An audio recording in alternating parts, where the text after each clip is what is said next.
Hello, and welcome to KOllOK, America's heart. Life is generally easy in KOllOK. The spirit of our small town is built around enjoying life, despite our technological empire. KOllOK is like Paris.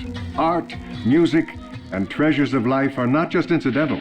They are central to the spirit of our little town. This is a special gift for visitors and those who live in our vast green valley.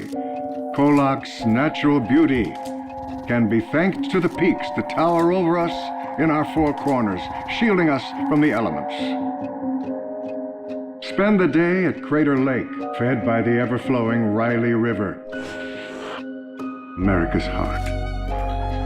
Enjoy our historic Main Street, or take a tour of our world-famous Shepard's Winery, my favorite. KOllOK prides itself in being a world leader in renewable energy and advanced medicine, all thanks to our most famous attraction, Synchroneity Tech. Many new families find their home in KOllOK. Brought in to fill one of the country's most exciting genetic research facilities, many open roles. Science is at the very soul of KOllOK, unlike anywhere else in the world. Gated by nature itself.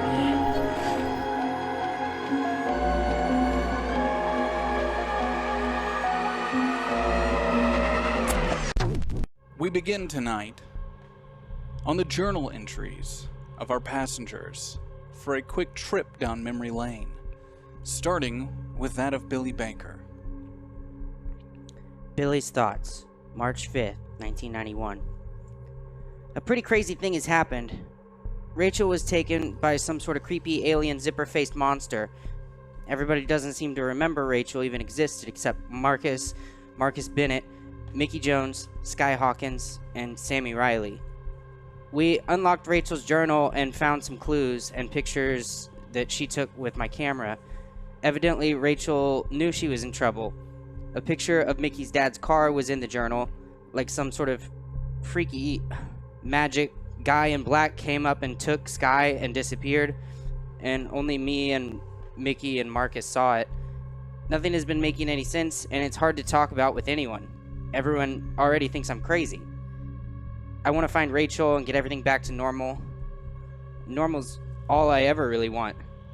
Even being the weird coma kid with Rachel as a tutor who would never be into me because she loves Marcus is better than her never existing. Especially because I thought she was one of my real friends. Did I mention I have like a huge mega crush on Rachel? Having no memory for the past 10 years makes making friends really hard. Everyone is so much cooler and smarter than me. Lucky I can make them laugh, but I really need Rachel around to help me figure stuff out. Personally, I don't want to live in a KOllOK without Rachel. Thank you, Billy Baker. We move on to the journal entry of Mickey Jones. Why did I have to get dragged into something like this? Kids like me getting involved in situations like this don't end well for us. Man, I don't even know these people. I only just started to get to know Rachel. Is this a lesson that I shouldn't get close to anyone? And what does my dad have to do with all this? He's not a bad guy, not really. He only started hitting the bottle hard when he started his job here. Maybe I'm just crazy. Maybe I was born crazy. Or maybe it's just in the water. But if my dad is really involved, or even if he isn't, I need to know the truth. And if I have to, I'll leave this whole place and everything I have here behind, including him. Thank you, Mickey Jones. And finally, the memories and thoughts of that one individual, Marcus Bennett. Dear Tandy Computer, I don't understand what is going on right now. I know that I've always thought of this town to be crazy, but nothing like this. Rachel is just gone. And not only is she gone, but no one even knows that she exists. She has a little brother, and no one even remembers him. They're saying that the Jewel family has had no children. How is it that no one remembers these things except for me, Coma Boy, and that weird kid that always smells like butter popcorn, and Sky, who's now also gone. some weird guy walked up to her, gave her a paper, and she just disappears into a hole. I mean, I've always told Sky to go to hell every once in a while, but not like this. And then all those writings and drawings that Rachel had in her diary, what was that all about? Why did she have a picture of that weird kid's dad's car? Why did that coma boy actually have her diary? Oh, and maybe I'm just freaking out. Maybe it's just the anxiety, or maybe it's just the fact that I'm just so mad about so many things right now, but I swear a squirrel talked to me. But that can't be real. But at this point, I don't even know what real is anymore. All I know is I feel like Rachel knew that something was going to happen, and she wanted a night with me to be her last part of happiness before whatever happened to her, and I didn't give her that opportunity. The date is Tuesday, March 5th, 1991. The place is KOllOK, Washington. 8 a.m. A woman stands in her ivory tower. What? Okay. No, I understand. Yes, of course. We'll check back in with you at another time. The place is KOllOK, Washington. Specifically, KOllOK High. 8 a.m. Sky Hawkins' body, along with Rachel's diary, have just disappeared down a hole in the ground after being handed a piece of paper by a tall man in a black suit. As our passengers look up, the man is gone. The hole is gone. Sky Hawkins is too gone. In her wake remain only a few pictures that have fallen from the diary.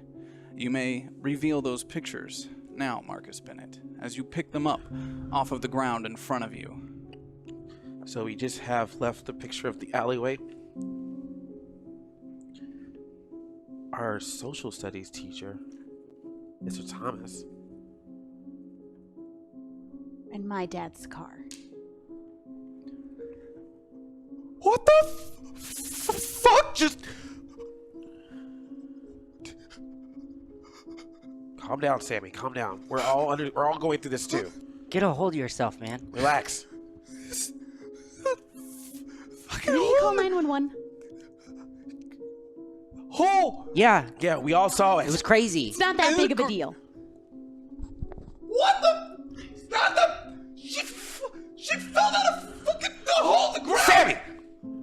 She fell through a hole in the ground. A person is missing. A whole family of children is missing that no one seems to remember. There's a lot going on right now. Okay? Rachel We got need you to taken relax. by people with zippers for faces. We don't have time for your problems right now. My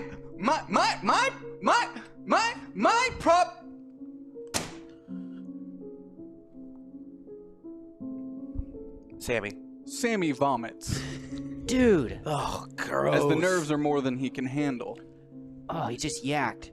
Sammy, I- we calm down. Okay, relax. But we just need to know: is there anything at all that you can remember that Rachel said to you when you talked yesterday? Just anything at all? Anything different or weird or particular? No, she told me to.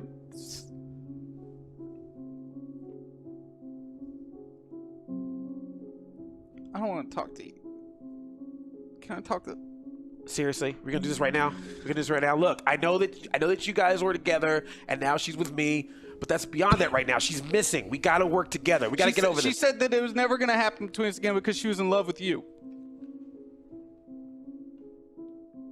And then she handed me a little piece of paper with some weird lines on it and said goodbye and called me a piece of shit and then walked away.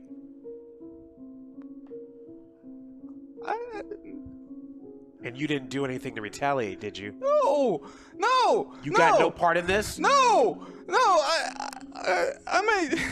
I might be a piece of shit, but I mean, I treated her like shit, and I don't know. I liked her a lot, and I don't. She was in this morning, like above my bed and all naked, and she had bruises all over her body. I didn't do that. I never... No. What's going on? Like, do you all know what's happening? I was covered in some weird goo, and now Sky... What? Do you think if we knew what was happening, we'd be here standing around where a hole just opened up and ate our friend? No. Look, Sammy, this is what you're gonna do, all right, man? You're gonna clean yourself up because you got nasty vomit mouth right now. Sorry. You're gonna go to school and you're not going to say anything. The bell We'll for figure this first period rings. So we're just supposed to act like everything's normal when we're in school? Go back to not talking to each other because we don't normally? Who do we talk to? Every person that we mentioned about Rachel doesn't know anything about her. What about Sky? Should we go tell the principal or something? About... William Jones, the high school librarian, begins to walk up from the parking lot, seeing the group of you still standing outside just after first period bell rings. Excuse me, kids. I believe school has started. Sorry, Mr. Jones, I just peed my pants and then Sammy vomited. We're having a bit of a situation. Well, there's no loitering outside the school once... Please, inside, you can I clean peed my yourself. pants. Yes, you can take yourself to the nurse's office. That's humiliating. I'm pretty sure there's some spare pants. We're sorry, Mr. Jones. You know, just making sure everyone else got into school first. There was a little. We were helping out. I understand. Inside, Okay, before yeah, of I call the course. principal All right. and report you all up, we'll just let this slide. But please, move along. Guys, I have Mr. Thomas's class, and his picture's in here, so I'll ask around. Maybe. So what, we reconvene at lunch? Will that not look weird that we sit together? At this point, everything's weird. So, what's one more thing at this point? No matter what, regardless of whether Mr. Thomas knows anything, Rachel wanted us to talk to him. All right, let's do it. Cool, I guess I'll just walk in with piss on my pants. If you'd like to see the nurse, you can just... I'm sure we have extra pairs of pants in the nurse's office. Okay. I'm sorry you're having issues, young man. Yeah, it's been tough ever since. I know, the coma. Yeah. I can't even imagine what you've been through. Yeah, quite a lot. Yes. Did anybody scare him or something? Is No, somebody no. picking on the coma boy No, again? he just A randomly squirrel pees. popped out and scared Yeah, him. squirrels make him pee like crazy. He's afraid of rodents. Yeah. Maybe set up some time with the school counselor as well? Yeah, for sure. Okay. Yeah, I might just take it easy I'm going to escort Billy to the nurse's office. The rest of you go along to class. We'll be right along. I'll see you guys at lunch. All right. Billy, you've been escorted down the hall by Mr. Jones towards the school's nurse's office. This fine with you and everything go along as planned? Okay, then I'm going to say Billy Baker makes his way to the nurse's office where the nurse provides him with a pair of, we'll call them hospital pants. Blue, light sweatpants that very clearly look like an accident had happened. We now go to first period, sophomore Mickey Jones, in the home economics room with Miss Pettit. Mickey, what are you doing? What's going through your mind during this class? I normally don't pay any attention to this class anyway. Normally I'd be writing, but this time I feel like my thoughts are just consumed with everything that's happened, and now I have these people that I have to go to and rely on and exchange with, and I'm not used to that. Understood. First period, senior Marcus Bennett sits in the classroom of Brian Thomas. Mr. Thomas is your social studies teacher, and you are currently grasping onto the picture and your left hand between your index finger and right and left thumb, staring at Mr. Thomas as he teaches the class. Mr. Thomas, as a young, very attractive teacher, you can only imagine the reasons Rachel may have a picture of him. He moved here a couple years ago You remember hearing that he came from the big city out west. He's quite liked by all the other people in the school. The bell for first period ends. Everyone begins to stand and make their way out of the room, but Marcus Bennett remains. Excuse me, Mr. Thomas. Yes, Marcus? Something I need to talk to you about. You know, student to teacher, bro to bro, you know, Okay. POC to POC, you know what I'm saying? What is it that you need?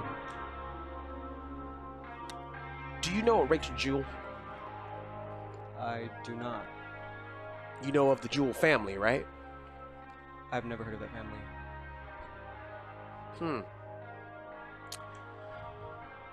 What do you think of this? Marcus Bennett hands his teacher a picture. You recognize this picture of yourself. It's a very close-up picture on your face. You appear to be smiling and in no way uncomfortable. It's very clear that whoever took this picture, you were aware of their presence. It's a really nice picture of you, ma'am. I have no idea where this came from. Well, obviously I didn't take it. Someone did. It's not a school photo. It's not even a photo on the premises here. Seems like that's a photo. It could be Photoshop. Kids are really good at that these days. I have no idea where this came from. See, I want to believe that, but that was in the diary of Rachel Jewell, which we totally have. I have no idea who Rachel Jewell is. Then where'd that picture come from? I mean, you're in it. That's you. That's your glasses. That's your outfit. I have no idea.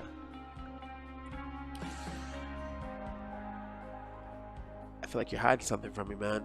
I mean, you're new here, and like, I get how that goes, but I just feel like this is not the type of place where someone as recent as you can be having secrets like that.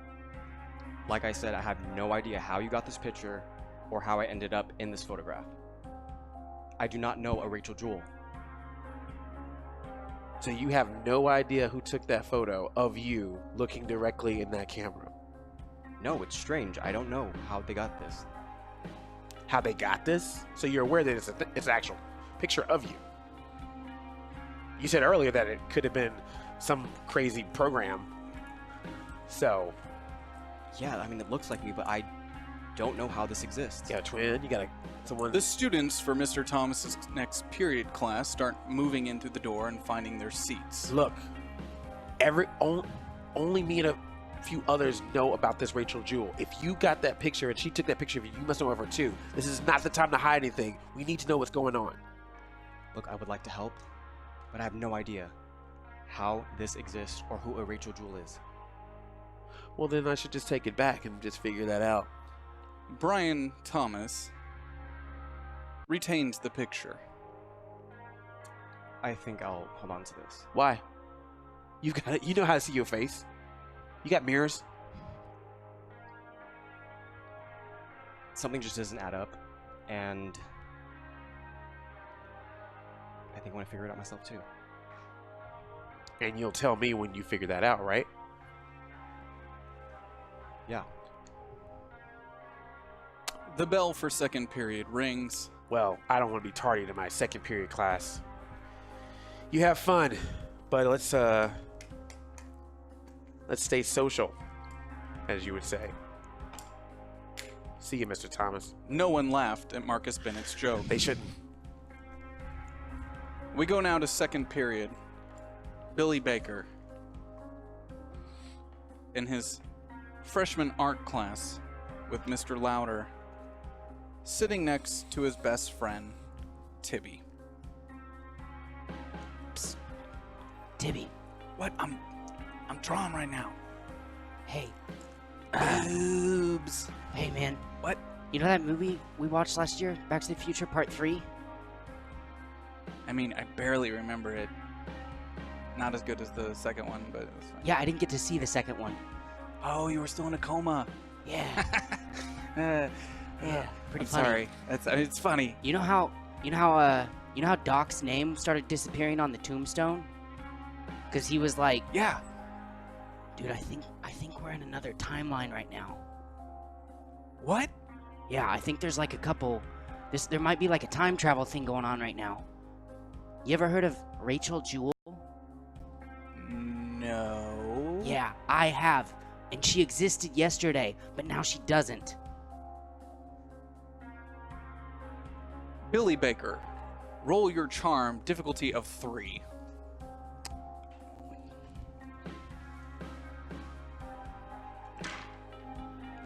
$18. Tell me everything. Yeah, so I was on my paper route, right?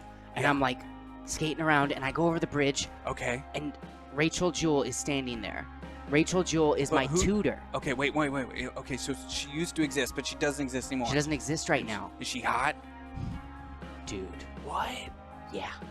Now I don't believe you. She's my tutor, and come on, man. We're friends. But you don't know. No, we're friends. Right, we're friends. But like Rachel, I mean, we're like not actually friends. Like she wouldn't tell people we're friends. Okay, but be like honest she's with cool me, with because me. the more you say that you're friends and that you know some super Alright, hot shut up, girl, the Timmy. more I don't believe a word you're saying. Anyway, I was on my paper route, and Rachel was standing there. It was like 5 a.m. And she gets like some sort of like dimension opens up, and these guys with like zippers on their faces, they come out and take her. And now everyone's like, who's Rachel? And like she had a little brother too. What? And they're gone. And you don't even remember she existed. Not at all. Yeah, I've never heard of her. it's crazy. It's like the picture with the name. Yeah. She was Doc Brown. Yeah, dude. Yeah, wasn't that the first one? No, third one?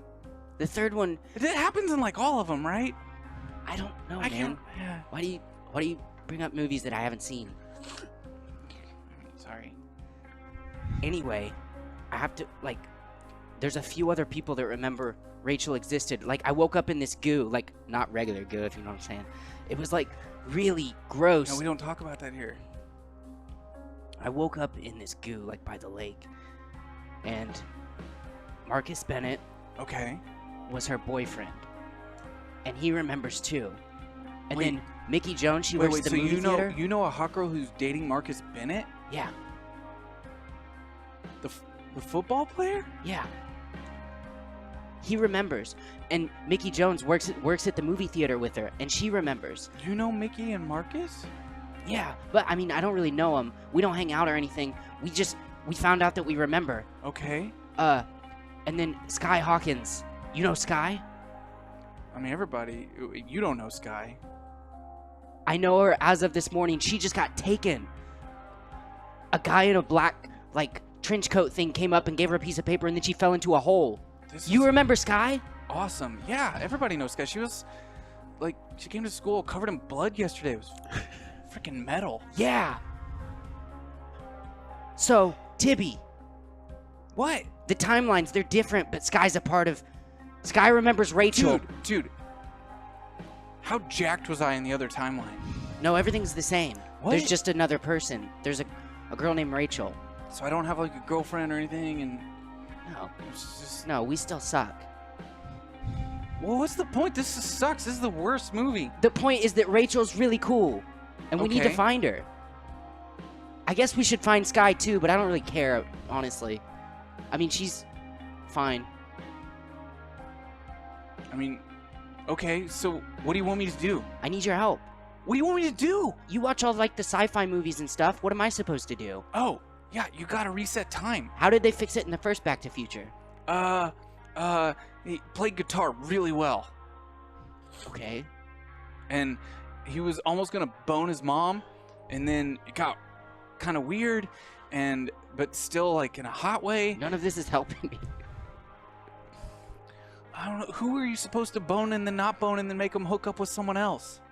So like maybe you gotta go back in time and make Rachel's dad bone Rachel's mom, but they can't fall in love with Rachel. No, Rachel would have to do that.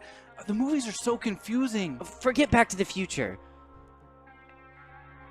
What? You read all that sci-fi junk. Like, Dude, it's not junk. It's good. cool, but like, how do they fix these problems? I mean, I don't know. Usually like Deus Ex Machina or something. What? It just works out. It's usually, like some sort of plot device. It's contrived, always. I don't even know what you're saying, man. You should read more. You got out of a coma. You got to catch up. I can read just fine. Anyway, I need your help. Okay. I'll keep you posted and we'll meet back up later, but Whatever you need, man. just know that we're in the wrong timeline. Okay, this is the wrong one. This is the wrong one. Wrong timeline. How do I know what the right one is? There's a girl named Rachel there. That's it? Yeah. This sucks. She also has a brother. A kid 2 years younger than us. 2 or 3. I don't- Jewel. Last don't name know Jewel. any Jules, man. Okay. All right. Fine. All right. You just tell me what you need me to do. I'll start. Go do some research. I'll read through my books and see if there's anything that has to do with fixing the town without having to not bang your mom. Yeah. Okay. Or Rachel's mom. Or dad. I don't know, dude. Yeah, man. Those are movies. But smart people write those. Like, really smart people write those books. Wait, go back. Did you say you saw people with zipped up faces? Yeah. Whoa. I know. I don't know how to feel about it. Like, okay, Rachel, she was smoking marijuana on the bridge. So maybe I was seeing, maybe because secondhand smoke. Oh, I don't know how pot works. Did you, like, smoke some too and now you think all this is real? I smelled it. So. Shit, maybe you got drugged. But everyone else experienced the same thing. Did they get drugged too? Maybe. Maybe everyone. Maybe some guys came up and made us all smell marijuana. Okay. I mean, we got something to work off of, so maybe we have to test whether or not the marijuana time jumps. This is all real weird, man. Do some research tonight. Okay. All right. I'll do some research. We'll figure it out. You know where to find me. Yeah. Okay, I'm gonna get back to drawing boobs. Cool. All right. I've gotten a lot better. Yeah, you have. Remember, like in 5th grade, all I could really draw was dicks and. Dude, stop. You're making me laugh. Teacher's gonna notice us. Yeah, but he doesn't care. He draws like all those nude people all the time. Every time I show him the boobs, he's just like, "Oh, you're not getting the shape right." Does he really? Yeah. Dude, that's He messed gave- up. I'm not supposed to tell anyone. He gave me like this French nudie magazine and told me to practice. What? So I've been practicing. You gotta let me borrow that. I will totally. But it's actually really insightful and you learn a lot about the figure. Oh, Yeah, cool. it's pretty cool. All right, I'm gonna get back to it. Second period ends. During third period, before lunch, Mr. Thomas, while looking at the picture and dozing off a little bit while his class researches, notices that a young Sky Hawkins did not make it into class today. Her chair remains empty. Next to her chair is another empty chair. Mr. Thomas cannot for the life of himself remember why that chair is empty.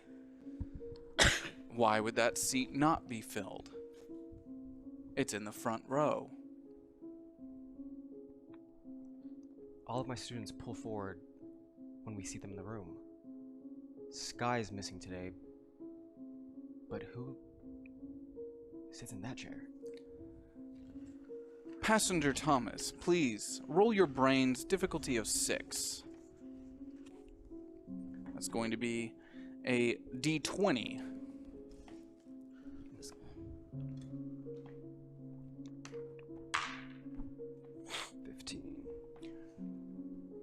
Okay, you find some more things that are quite interesting. You pull out your record-keeping book from your drawer in your desk.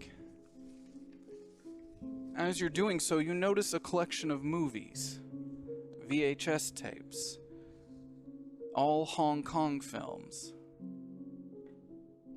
Why are these... You don't remember why you have them. How did these get in here? As you open up your book, you realize that there is a blank space. An empty line in between Sky Hawkins and Mike Mickelson, where the name Rachel Jewell would so elegantly fit in alphabetical order. It seems like a name would be here, but why is it missing?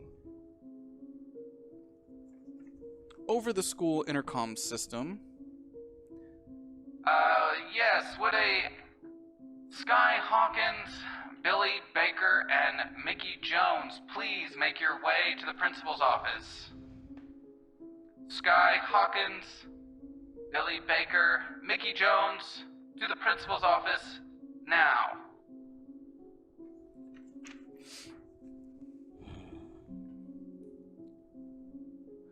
Does Billy Baker and Mickey Jones make their way to the principal's office? Yeah. Yes. As the two of you round the corner in the hallway and see each other, of course knowing why Miss Hawkins is not with you. I wonder what this is about. Yeah, and why wasn't Marcus called? Yeah. They gave me pants. I can tell. They're nice. Thanks. As you turn the corner and look down the long hall that leads towards the principal's office, past the secretary's desk, you see through the window the hat that would be so hard to mistake for none other than the sheriff of KOllOK. You see the principal stand as she opens the door and urges you to please come inside. Hello, sir. Can I ask what this is about? April Merle, your school principal. Please, both of you, have a seat. Have either of you seen Miss Hawkins? No. Nope. The sheriff, not looking up at the two of you, keeps his head down, the toothpick in his mouth. The sheriff has a couple questions for you both. Okay. I'm sure he does. Miss Jones, we're not going to expect any attitude from you, are we? Not unless I get any from him. The sheriff lets out a chuckle as he tilts his head up, removes his hat, lays it on the desk, stands and walks around to the other side and leans against the window. All right, you two. Think you're real funny, don't you? Couple of pranksters. What are you talking about? The reports that were made this morning. Yeah. Mr. Baker and your friend, supposedly Miss Hawkins, stopping by the Jewell household. Mm-hmm. Yeah, we heard about that. Yeah. Yeah. The phone call that you made to our deputy immediately before that. Yes, sir. The ride you took Yes. over to the theater. I don't really appreciate you all picking on the Jewell family like this. Do you think I would get in on a prank with this guy? He just wet his pants this morning. I did. This is all a little much for me. The sheriff leans over the desk to look at your pants, grins, and leans back. What's this all about? You're aware of who I am. You're the kid that was mysteriously in a coma for 10 years. I have problems. Yeah, you have problems. Doesn't mean that you're not held accountable for your actions, son.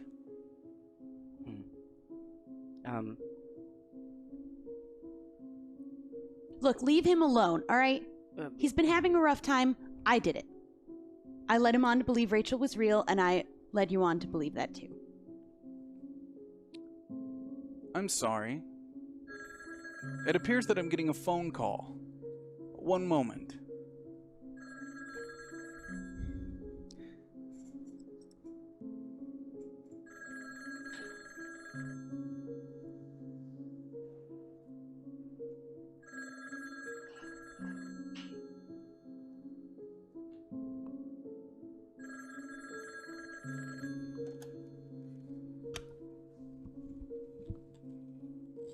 Yes.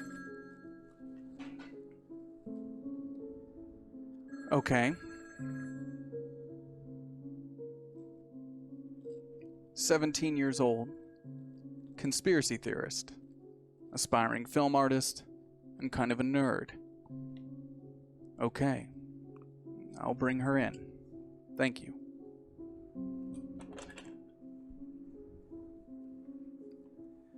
The conversation between the sheriff and our students continue.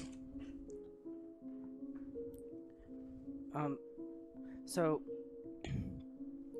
sorry, sir. I have problems and I made the call and it was a prank. And why would you do that to Mr. Jewell? Did you find some old file or something? No, it was I don't know anything. quite upsetting. I don't know anything about Mr. Jewell. Maybe you could tell me what I did. Boy, I'm losing my patience with you. This will be the last I hear about either of you, right? And you can tell your friend, Miss Hawkins, whenever she decides to show up,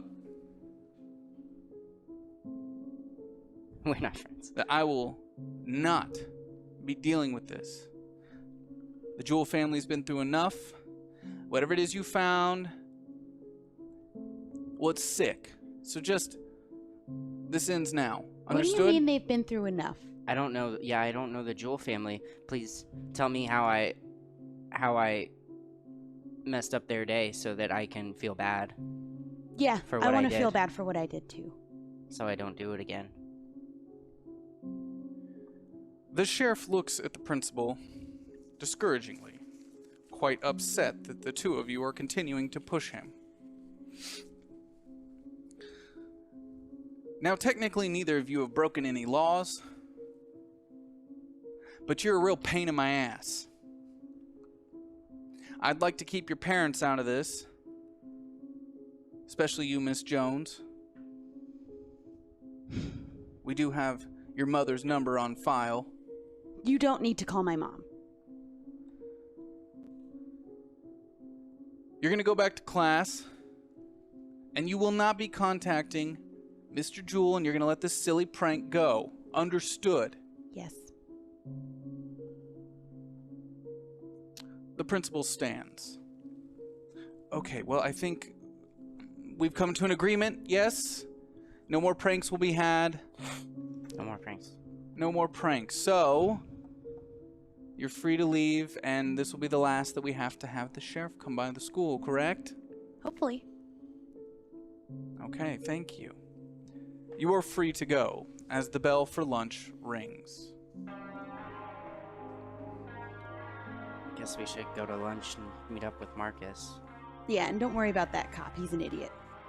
Yeah, he seems pretty dumb. Yeah, I mess with him sometimes. Cool. You make your way to lunch.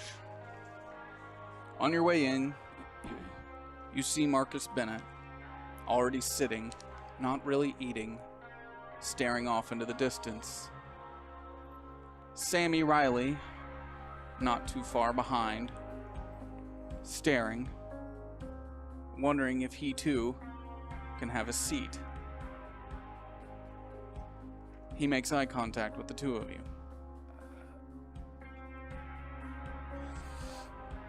Sammy sits down next to you, Marcus. All right. I got the coma boy, the weird kid, and the ex-boyfriend of my now disappeared girlfriend. that As no one does a remembers. young Nia Malik, Whoa. someone that you know to be quite the gossiper around the school. Hey. Wow, look at you all sitting together. This is really fun. Yeah, our table's full. I peed my pants this morning. I know, I heard. Did I you tell did. everyone? I did. Cool. It was hilarious. I peed my So, pants. what I'm having an happened? episode. Marcus is helping me study. Okay, I don't know why the other two are care here. about you, Coma Boy. Nobody does. I want to know where Sky is because her car's outside and nobody's really seen her since yesterday when she left school, still covered in blood. So, You think I would talk to Sky? you were seen this morning talking to her outside for some reason, so please enlighten me. She was hitting on me. She was asking me out. You're fucking stupid. I'm done talking to Coma Boy. Come on, Marcus. Where's Sky? Look, What's going on? You know, Sky. Why was she called to the office? I saw the sheriff was here. Hey, you Did know- she actually beat up a homeless person? Yep. She's got a whole homeless fighting thing going on. It's Okay. crazy. So, wait, she's actually fighting homeless people. Yeah, just like running around the neighborhood because there's only so many here in KOllOK, but when she finds one, it's go time. Are you serious? Yeah. You should leave and tell that to other people. But no, tell me more. Okay, She walks up to homeless person, She also punch, wins fight, I'm assuming. how do you moves have this? on to the next okay, one. did anybody tape it on VHS? Does anybody have a tape? Video cameras are expensive. I've got pictures. If anyone was gonna have one, it'd be you.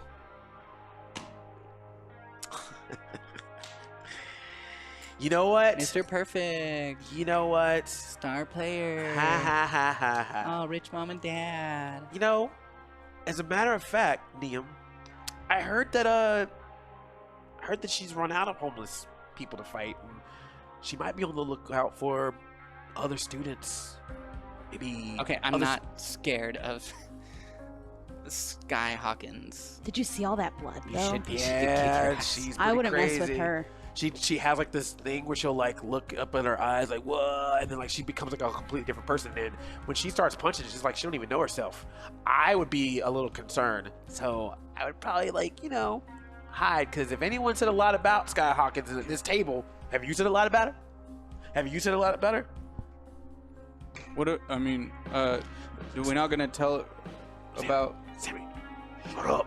Okay. Marcus Bennett is going to roll his charm. Difficulty of 6. To see if Marcus Bennett can in fact intimidate the young Nia Malik. 7.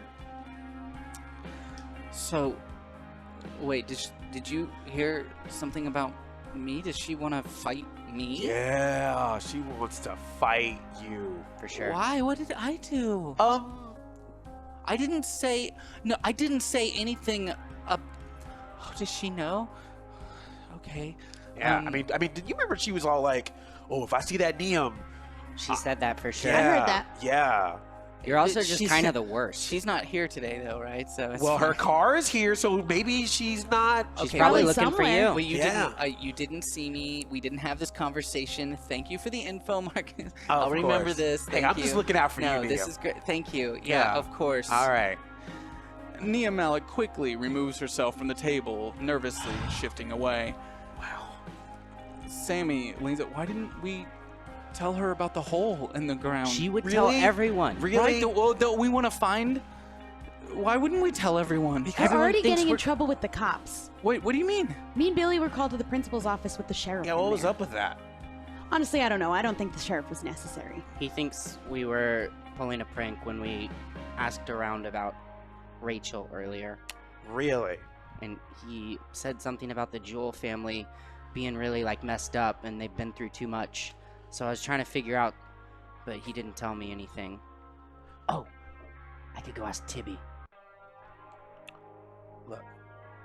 Tibby believes me. I told Tibby everything. Who's Sorry. Tibby? Yeah, what kind of what? name is Tibby? We said not to tell anybody, and you told Tibby? I tried telling a lot of people, but no one believed me. Sammy! What Why the is he hell? here? I'm freaking out. I talked to the counselor, but there's You talked to the counselor? yeah, but there's confidentiality. Did you mention us at all? Oh yeah, I mentioned everyone because we all saw it. There's no confidentiality with the counselor. I Dude, tell I'm the counselor so all close kinds to going of crap. to jail. But it's the. What do you mean? There's no confidentiality? It's like patient Do you see the town that we live in? We got Neum running around like a freaking gazette right now, telling everything. So who knows? Okay. Look, what are we doing? What are we gonna do? I can't just stay here, all right? I saw some fucked up shit last night, and I can't focus. I'm just... Look, I know this is gonna sound crazy, but I was watching this television special on TV a couple weeks ago, and I think it has a little bit of a similar vibe of what's going on here. What? Let's break it down. We got your dad's car. You recognize this. That's Rachel's dad's office. The alley behind it. And then Mr. Thomas had a picture of him. He took the picture, by the way. So we lost a picture. Did he know anything?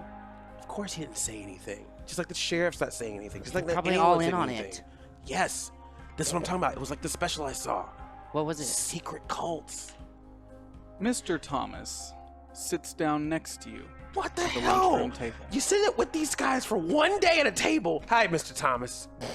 Hi, Mr. Thomas. Hey kids. What's up? Yeah, you got anything to talk about? Well, I can't quite put my finger on it. Mr. but- Thomas, Rachel's missing. Sammy! Sammy, for the love of God. Who is Rachel? We still... Sky went down a hole. Sammy! Billy Shut up! peed himself. I did pee myself. That one's true. Okay. You should probably go to the nurse. Oh, I did. She gave me new pants. You were saying, Mr. Thomas? I can't quite put a finger on why this picture exists. But you seem really determined, and I want to get to the bottom of this. She took that picture of you. Who? You all don't. Rachel. Rachel. Who is Rachel? We all know who she is. But I have no idea who that is. You two were doing it, weren't you? No, I would never assume. You used to hang out together.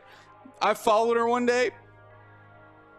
Everything I say is gonna make me sound like a real piece of shit. We Too already late for think- that. Yeah. But you followed her. I was when? following her.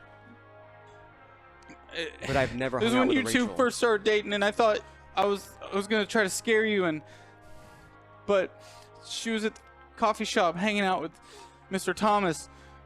When was that? It was a couple months ago, like 5 6 months ago. I have no idea what he's talking about. It was right after she lost her car, and he was driving her around. I remember. Thanks, Sammy. I guess you're good for something. So you don't remember going to a coffee shop? I do not. I mean, I go to the coffee shop often, but I never went with a Rachel. Don't you think that it's weird that all If of anything, us I would have know? went with Jessica, my girlfriend. Yeah. We broke up, so. You broke up. I remember hearing about that. Nia told me that it was because you were having inappropriate relationships with somebody. See, there's just a lot of rumors going around in the school, and that is not true. And why should we believe that? Because Rachel doesn't exist. She does to all of us. We have a friend named Rachel, and she exists, and we need your help. How do I know that that is true? You guys might be making that up. Trying to frame me. I don't want to frame you. I don't care.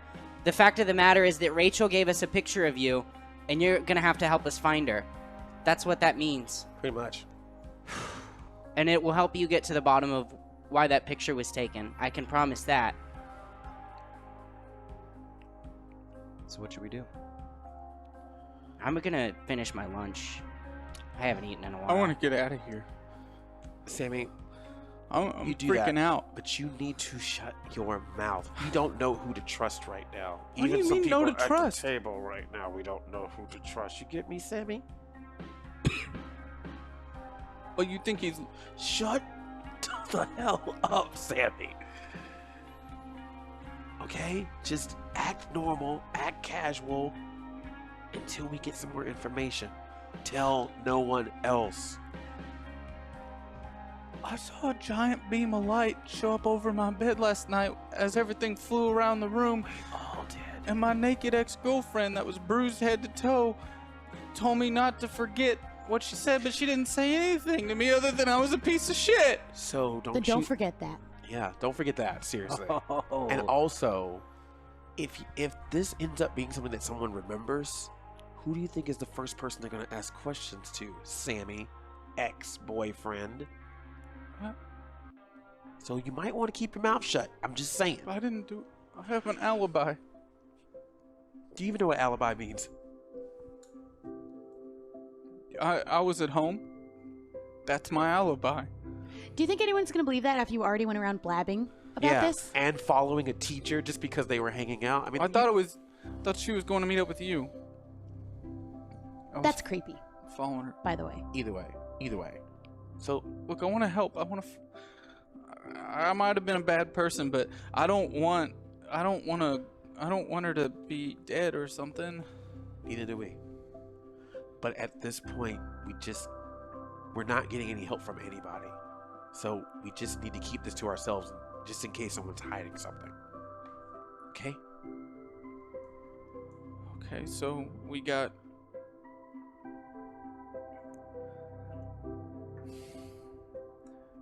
Mr. Thomas, Yes. do you really want to help?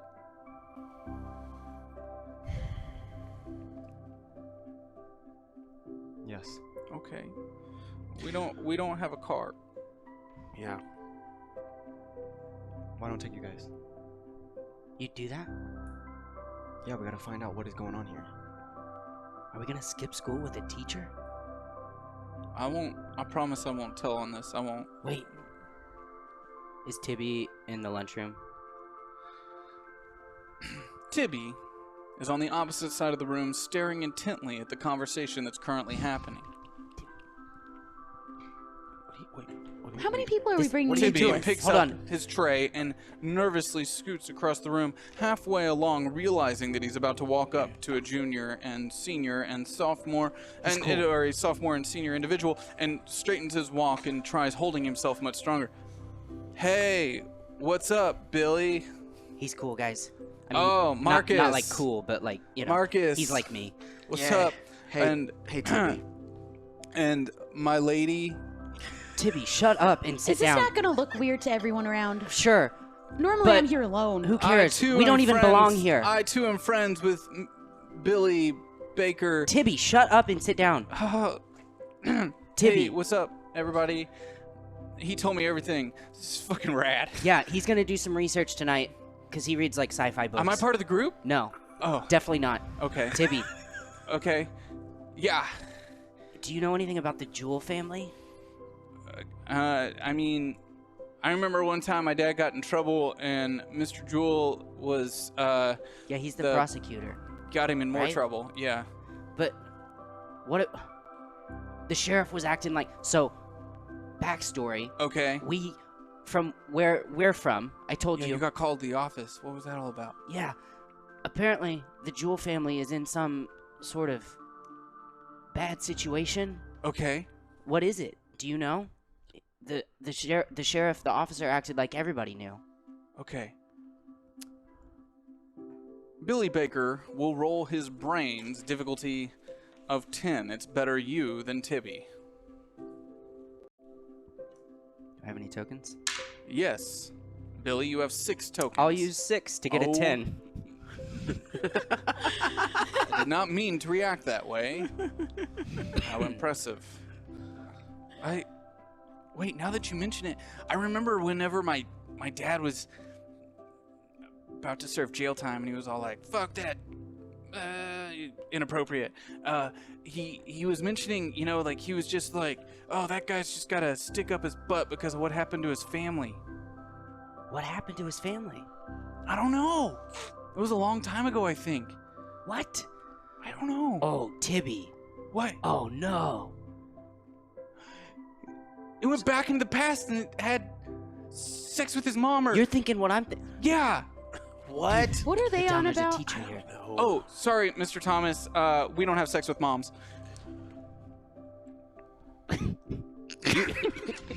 You don't. Speak for yourself, Tibby. There's a teacher here. I'm gonna look. I want to look over in the corner and see if the rest of the football team is in the lunchroom. They're all staring at Oh, Marcus Bennett, some of them pointing and laughing and teasing each other. Oh my god, my rap. Tibby, Yeah. what if something happened to his family? In our timeline, something did happen to his family, right? Okay. He lost a daughter, But you're Rachel, saying and a in, son. In the real Liddy? timeline, something didn't happen. What if we're just offset or something? So, I don't know. I need you to do more research. Okay. All right. Y'all, I am your I'm your nerd. You know, every good group's got a nerd. We got a I'm lot of your them rolling nerd. around right now. So I'm gonna go research after school. I'll make my way over to the library, and I'm gonna figure this out. You can count on Tibby. All right, Okay, Tibby, Tibby? You're dismissed. Don't talk to anybody else. I'll do whatever you ask me It's to do. Tibby. I don't think we have to worry about that too much. Are you sure this guy's cool? He's not cool, but Obviously. he's okay. Dude, you're hanging out with a sophomore girl. I know, but we're gonna fix this, and then she'll probably never talk to me again. You're probably right. Yeah. Yeah, I can hear you. We both can. Go ahead, Tibby, go. I can do. Tibby out. Oh. Tibby stands and removes himself from the table, very confident now in his walk as he turns as he's walking, looks back and gives Billy Baker a thumbs up before tripping on his shoelace and almost falling. Well, this is definitely the loser's table now. He's definitely gonna get beat up later. Oh my god. I'll probably be the one doing it. I don't blame I like Tibby. He's pretty cool. All right, I guess Mr. Thomas will take this ride, but in exchange, I'm gonna need to get that picture back from you. Just, you know, to hold on to, just in case. We need to know that we can trust you. Okay. You can trust me. Okay. Thanks. So, I don't trust him. I don't either. I know, right? I can hear that. I gotta learn how to whisper better. I think so too. Are the football team still looking at me? the football team is most definitely still making eyes at Marcus Bennett. We should get out of here. All right, we should go. We have a Where are we teacher with us, going? so we can go. I don't know. What are we doing? We've got these pictures, right? Obviously, Rachel wanted us all to know about it. Wait, yeah, so we could go talk to your dad, or No, my dad's not involved in this. Why does Rachel have a picture of the car? I don't know. Maybe- Why does she do any of the things that she does? Why did she disappear? Why I mean- does my dad have to be involved in maybe this? your dad's like us and he remembers. Remember this morning before Sky dropped down the hole? And, Yeah. And she was mentioning, she was reading that page from the diary about your dad talking to Rachel and something about shoes.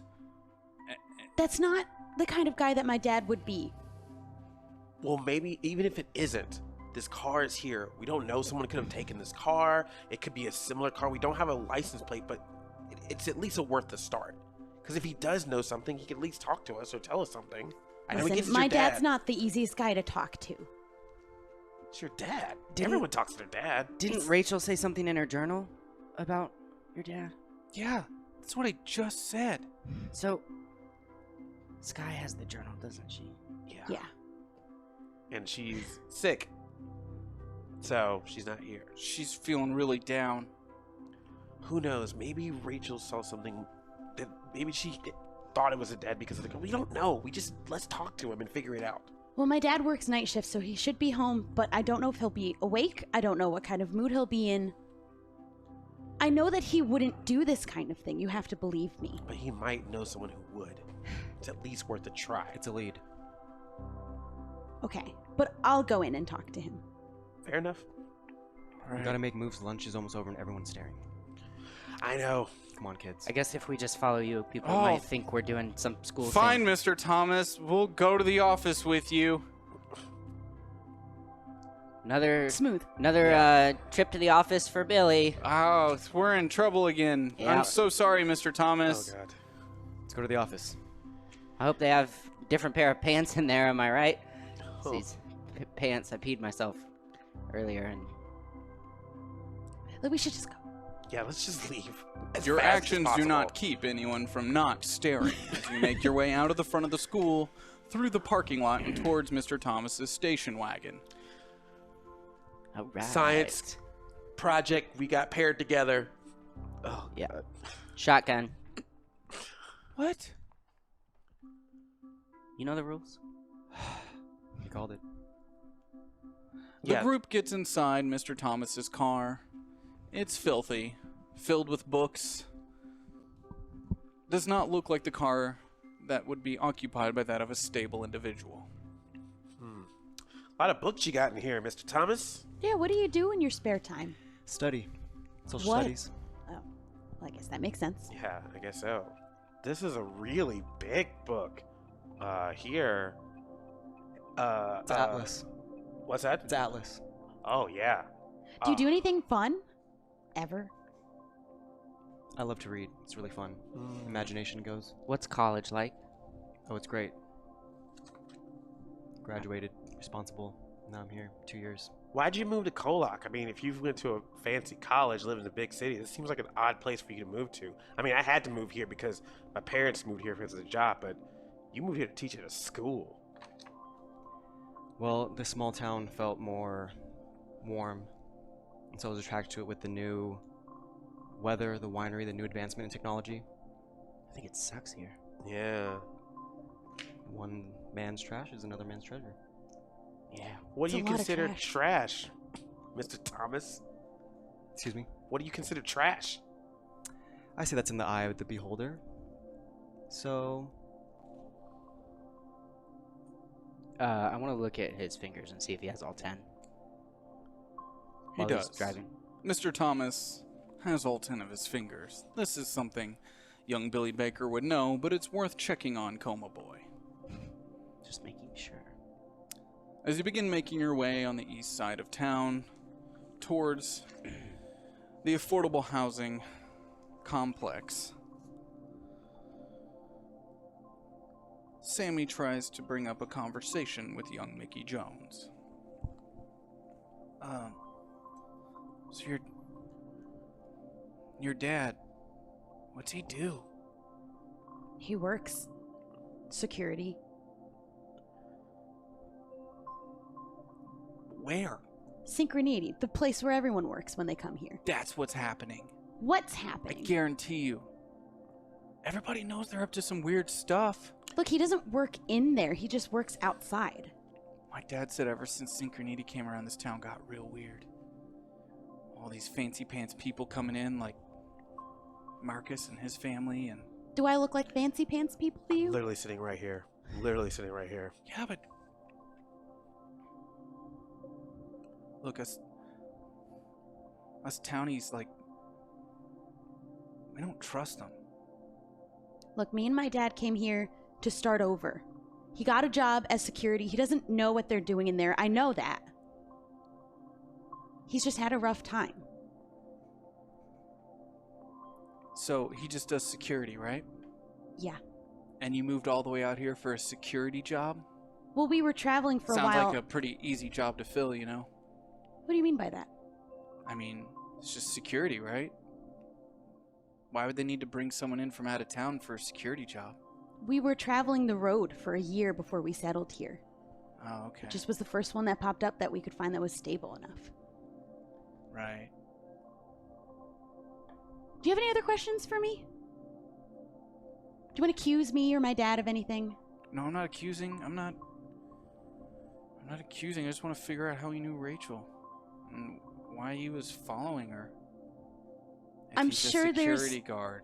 I don't know. Maybe mean- she was in trouble. Maybe he was trying to help. I follow people sometimes, but I don't give them heals. You don't let them know you're there at all. That's not as bad then, right? I don't know about that. The car pulls up to the complex. We're here. I'll go up. I'll talk to him. It's better that you guys don't come in. That's cool. Yeah, we should probably wait here. It's kind of weird that we came here with a teacher, probably. Oh, but we can keep talking. I'm sure the teacher would love to tell us a lot more about his life before moving here. I'm very interested. What would you like to know?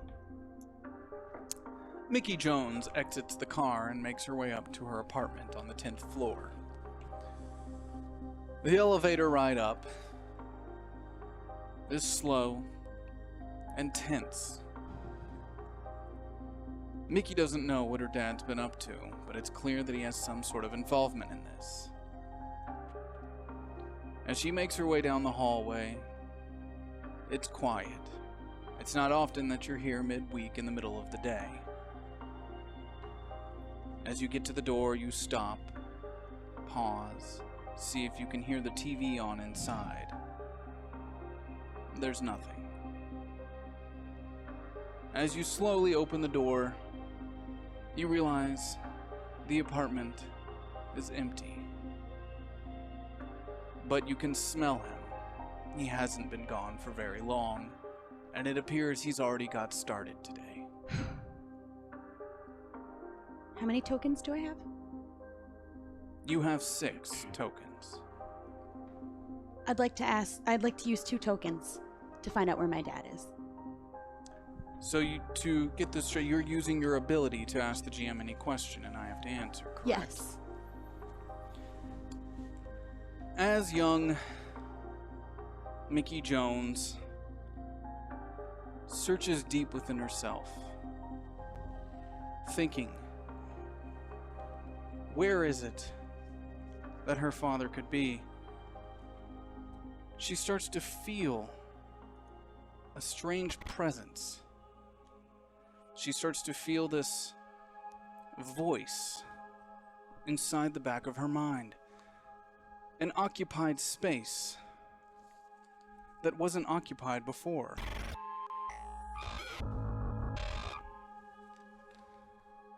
Who are you? Hello?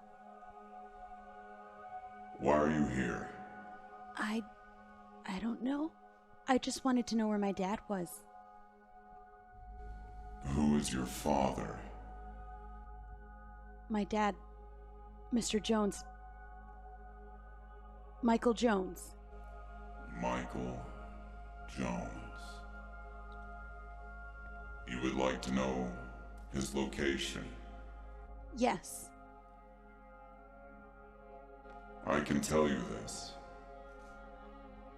It will come at a cost. What kind of cost? Everything comes at a cost. The question, as you are correct to ask, is how much?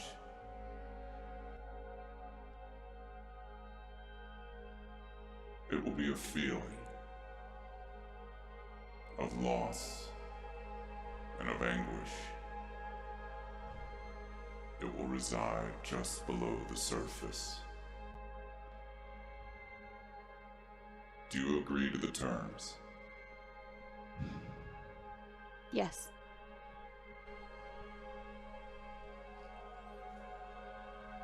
You will find him just down the road from where you reside now.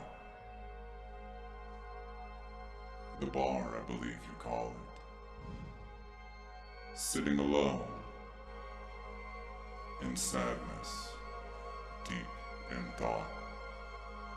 He thinks of you. He thinks of his life and his choices. You will find him there.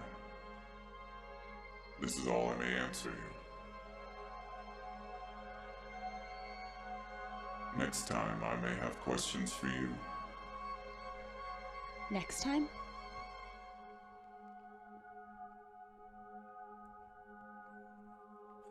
Mickey Jones finds herself standing in the bottom lobby. She doesn't remember taking the elevator back down. As she looks up, she sees the car that she came in sitting in the middle of the circle drive where fellow passengers await. I go back out to the car and get in.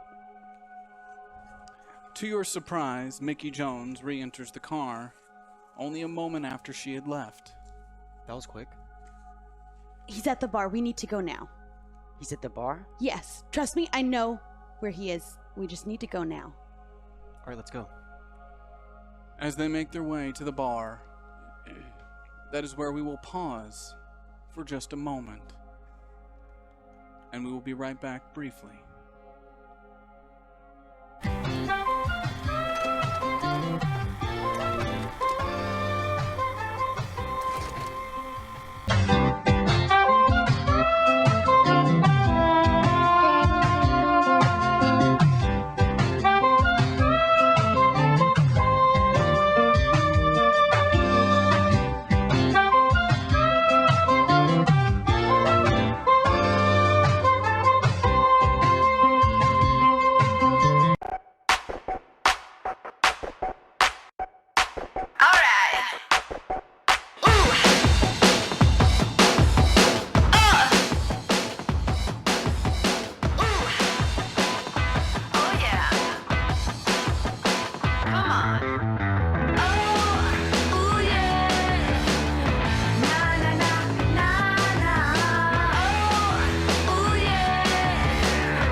Hey, what's up, everyone? Thank you so much for tuning in to KOllOK 1991. It means the world to me that you're watching, and I really, really do hope you're enjoying the show. We've all worked really hard on this. Now, on the show, I'm playing kind of a character as the GM, so I wanted to run you through some things as me, Zach, the producer and co-founder of this company, to tell you all the ways that you can support the show while it's happening live. Something that's really important for us here at HyperRPG is that you get to be a part of everything we do. Sometimes that's financial, sometimes it's not. Now, all of these shows are paid for directly by us. You fund them. The audience funds these shows. These are almost 100% funded by the audience. So when you come in and you think, oh, this is really great, think about subscribing. Or you can go to oneshot.straylogic.com and you can get tokens for the players. These tokens allow them to do special abilities that you'll see on their character, their little character blips that come up on screen, or it allows them to boost their dice rolls. You can also add evidence to rumors. This is where you get to be a little bit creative. You get to add on special things that you're reading about, these rumors. You make that up. It's up to you. You get to build onto the world as it's happening. And then we do big giveaways at the end of the show, and when we hit our goal for the show, we also do a giveaway where we bring someone out of the chat and into the game. Now, you can go to discord.gg/hyperrpg to join our Discord role-playing room for this show. We actually have people that are set up in our Discord role-playing people in the town, and then I'll bring them out of the Discord and put them on the show itself. That's one of the ways you can interact non-financially. We also have polls that'll come up during the show and things like that. We're always trying to push the format here at HyperRPG to get you involved and make the show a collaborative process between myself, the players, and you in the audience. So thank you so much for watching and for supporting, and make sure to keep watching KOllOK 1991 every Monday night at 6 p.m. This is not a new story. This is merely another chapter of an endless strife. A tale of blood that's been spilling for millennia. In a fringe galactic arm, centuries-long warp storms cease, making its resource-rich planets traversable again and ripe for conquest. The Imperium of Man launch a crusade to reclaim old human colonies established before the storms began. The ruinous powers, knowing of the weakened warp, flood the quadrant, seeking to plague every corner with chaos. The Tau and the Eldari form a temporary alliance to rid the Imperium and the ruinous powers from the untainted galaxy. And the orcs, drawn to the smell of blood and riches, seek glory through the crucible of battle. The race to control the system begins. This is not a new story, but it is our story. Welcome to the grim, dark dawn.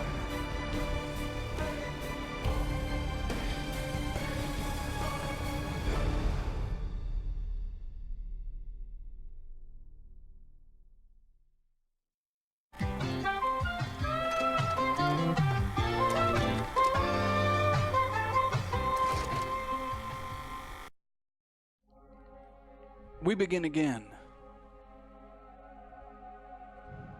Passengers, thank you for sticking with us this far. As Miss Jones enters the car, and the rest of our passengers surprised at how quickly she went out and back in, she proclaims that We have to go to the bar now. That's where he is. All right. well, what? You have... how do you know? I just do, okay? Is everything okay? Yeah, no, we just have to go to the bar. Okay. That's where Alright. he is.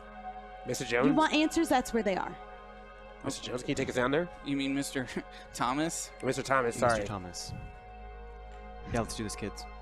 Sorry. I mean, we can't go in the bar. I can. Look, my I'll go in dad's first. already started drinking. If you can just get him outside, I can talk to him. Perfect. I'm gonna turn on the radio.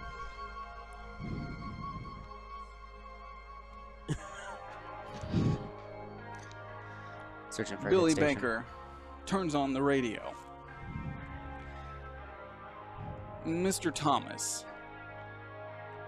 pulls into the local bar where only 2 cars sit out front. It's 12:30 p.m.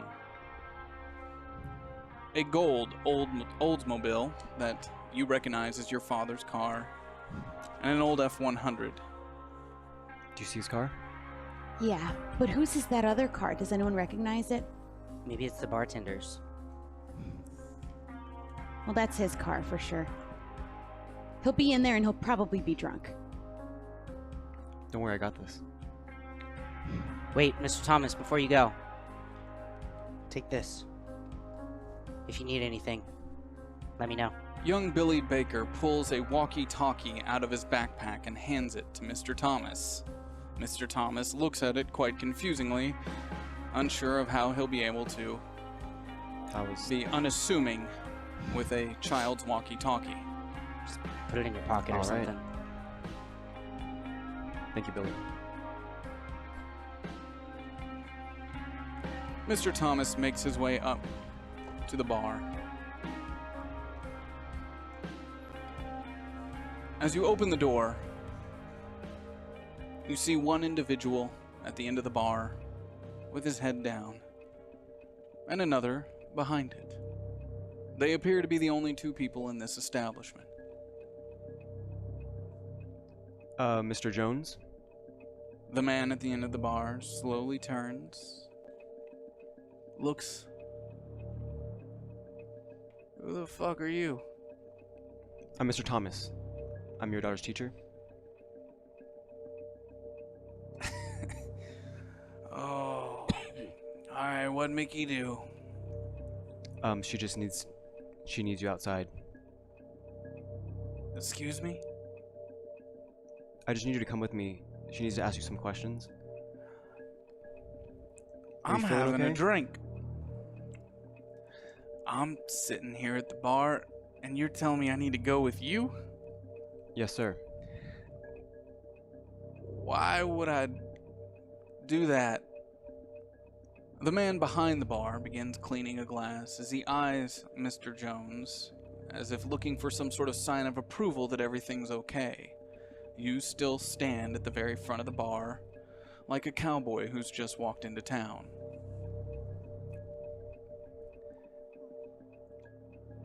Mr. Jones, I need you to come with me outside. I'm having a fucking drink. Do you not care about your daughter, sir? What'd you say to me? Do you not care about your daughter? That's mighty presumptuous. You hear this motherfucker?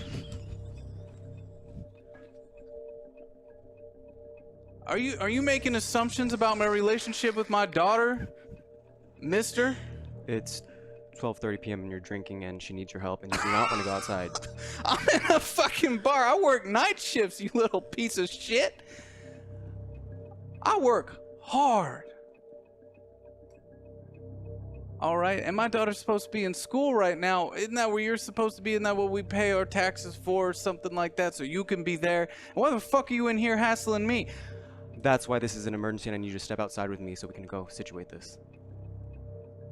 Outside of the bar, where our passengers remain, okay,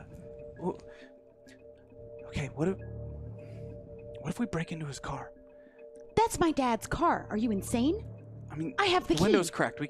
You have a key? Yeah. Oh, You had a key this entire time. can we? Why would we break into his car? I don't know. See if there's She anything has in a there. key. Let's just get in the Why car. why would we get in his car? Because it could be something there. It could be a Okay, clue. she took a picture of his car, not of him. Would he be mad if we got in? Probably. Would he be mad at if it was just you? Especially. Oh. I'll do it. Are you insane? What? I mean, I'm just a piece of shit, right? Yeah, for sure. Yeah. I can just say I'm a piece of shit. I was breaking into your car and I'll run if anyone sees me. Oh. Everybody thinks I'm a piece of shit. It's fine. It's nothing unusual. He's not wrong. I feel like it makes us a piece of shit if we're not doing anything about it. We're just watching you break into a car? Well, we'll be hiding in here. Oh. But Why we're doesn't one of us? Why don't I go keep watch?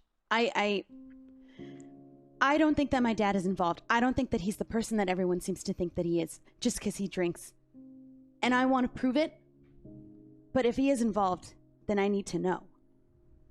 Okay. I want to, if Sammy's about to do this, I want to use my, what's it called? I want to use my ability. The, premonition to see if I sense any danger. If I have tokens. Billy Baker has 3 tokens. Great. And that is an ability that costs 3 tokens. 3 tokens. Billy Baker searches deep within himself. This has been a lot for Billy to handle. Billy seems to think for some reason he can sense what might be about to happen. He searches as he then feels a presence. As he looks to his right, it's empty. As he looks to his left, just the people that were in the vehicle with him before, but he knows someone is there, listening, watching. As his eyes roll back in his head, and his head hits the back of the seat and the back of the station wagon, a voice rings out. This is the second time today that I dare be bothered. Who are you and why are you here? My name's Billy, and my social studies teacher drove me here. Billy, we meet again. We do? What is it that you seek, Billy? Is something bad about to happen? Something bad is always about to happen to you, Billy. Oh, cool. Well, is something bad about to happen to me and my new friends? The situation you are in is dangerous, yes. Sammy probably shouldn't break into the car. I wouldn't be worried about your piece of shit friend, Sammy. Oh, okay. Your teacher, on the other hand, is meddling in things that might get him hurt. I gave him the walkie-talkie. Billy, Should we help him? you can do as you wish, Billy. The future is yours. Okay. So good to see you again. What do you mean again? Who are you?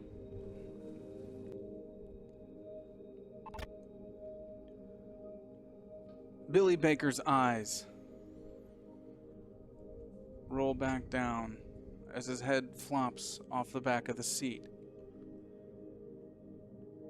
You feel that something bad is about to happen inside, almost as if you can see it before it happens.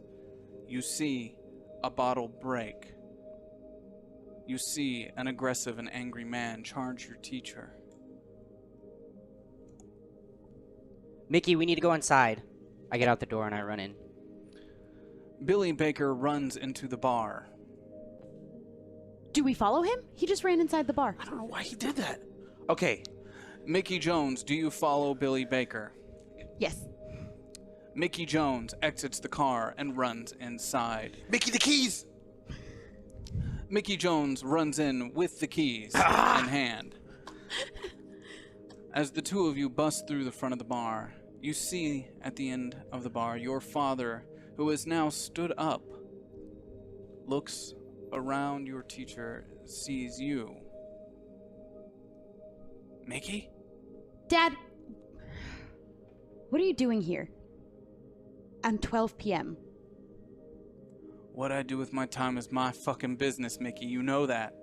Yeah, and what about my time when I'm home and I have to take care of you? Your time's supposed to be in school. You are... Why are you with the teacher out of school? And what's this about some fucking emergency? Dad, we came here because I need your help. For once. You want my help? Yes. Wait. You need my help. I just need to know... Tell this little Peckerwood to stop looking at me. Sorry. About him. Dad, Mickey's just talk to father me. sits back down at the bar and grabs his drink once again. They're fine. She's with me. No one's gonna rat on you or nothing like that. Who's the kid, Mickey? It's Billy. He's Hi. not a problem. He's just Como boy? Yeah. What was that like? Can I get a coffee? The bartender turns to look at you. Kid, you're lucky I haven't kicked you out of here. You want some water? Yeah. Alright, here's some water. Do you have any coffee? Stop talking. Can you do that? Yeah. Great. Sit there and look pretty. Okay. What about you? You gonna drink anything barging in here? I'm good. I'm driving. Oh, okay. The kids. Yeah. The bartender turns and walks towards the back as he makes eyes at Mr. Jones unapprovingly. Outside, Sammy and Marcus remain in the car. Hey, Marcus? Yeah. I'm gonna do it. What? Let's go. Let's get in that car. All right, Rachel took a picture of that car. There's something to do with that car. But Mickey has the keys inside. What? The window's cracked. I can do this. With your help. Look, I don't like it either, man. How you think I feel? All right, you're handsomer than me. You're smarter. You're on all the teams, and your parents are rich, and Rachel loved you and not me. How do you think I feel? I feel like you'd feel pretty bad. Yeah. And the last thing she said to me hurts. I want to make it right. I'm sorry. I'm sorry about everything. I'm sorry I called your house. Yes. I'm sorry I threatened you. I'm sorry I followed you around. And followed her around. I'm sorry I yelled at her. I'm sorry I lied to everybody, and we didn't actually, I'm sure you know, we never actually slept together. Oh, I know. I made it up. I know that's not true at all. Very well. I just thought that's what you do, you know, when you... Look, I'm not going to forgive all of your behaviors, but right now, obviously, we have something bigger to worry about here. Rachel's missing. No one knows where she is, and this is all just getting really weird. And I think there's some really messed up stuff going on. So, for once, I can't believe I'm saying this. I agree with you. All right. We got to check that car out. Let's do it. All right, let's go. Marcus Bennett and Sammy exit the station wagon and make their way over towards the gold Oldsmobile. The window on the passenger side is in fact cracked, as Sammy walks up and starts to put his weight on the windshield, motioning for you to do so as well. I do the same. Marcus Bennett, please roll your, we're going to say that this is your brawn. Okay. Difficulty of 8.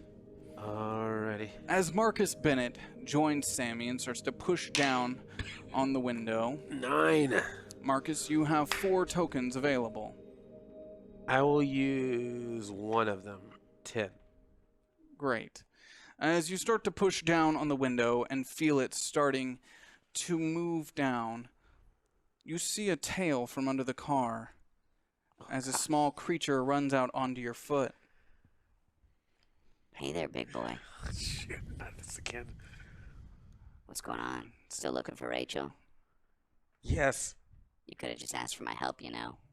You're in my imagination. I know this. Oh, I'm real, baby. I'm real as real gets. You and me, we're tied at the hip. I don't believe you. I don't believe you. I'm just going crazy right now. There's a lot going on right now. Yeah, you've been through a lot. Everybody has. Okay, well, if you're so smart, talking squirrel, what's going on then? Where is Rachel? Why does no one know who she is? Isn't it obvious she's not here? But why do I remember her? Why do these guys remember her? I guess you're special. Maybe that's why you and I have this bond. Is there something else you want to tell me about? Maybe something else I should know? We're gonna roll real hard later. What the hell does that even mean? Bend it up in it. No. Don't use my catchphrase. We're gonna get all bent it up in it. Okay. I'm gonna step on the squirrel's tail. To hold him there. Look, if you know something, tell me. There's a lot going on right now, and this right here is not helping at all. So you need to tell me if you know something. I know a lot of things, buddy. You just gotta ask. Well, then where is Rachel Jewel? Let me in your gang. What? You gotta let me in your gang. What do you mean let you in our gang? I see how you rolling. You got a gang.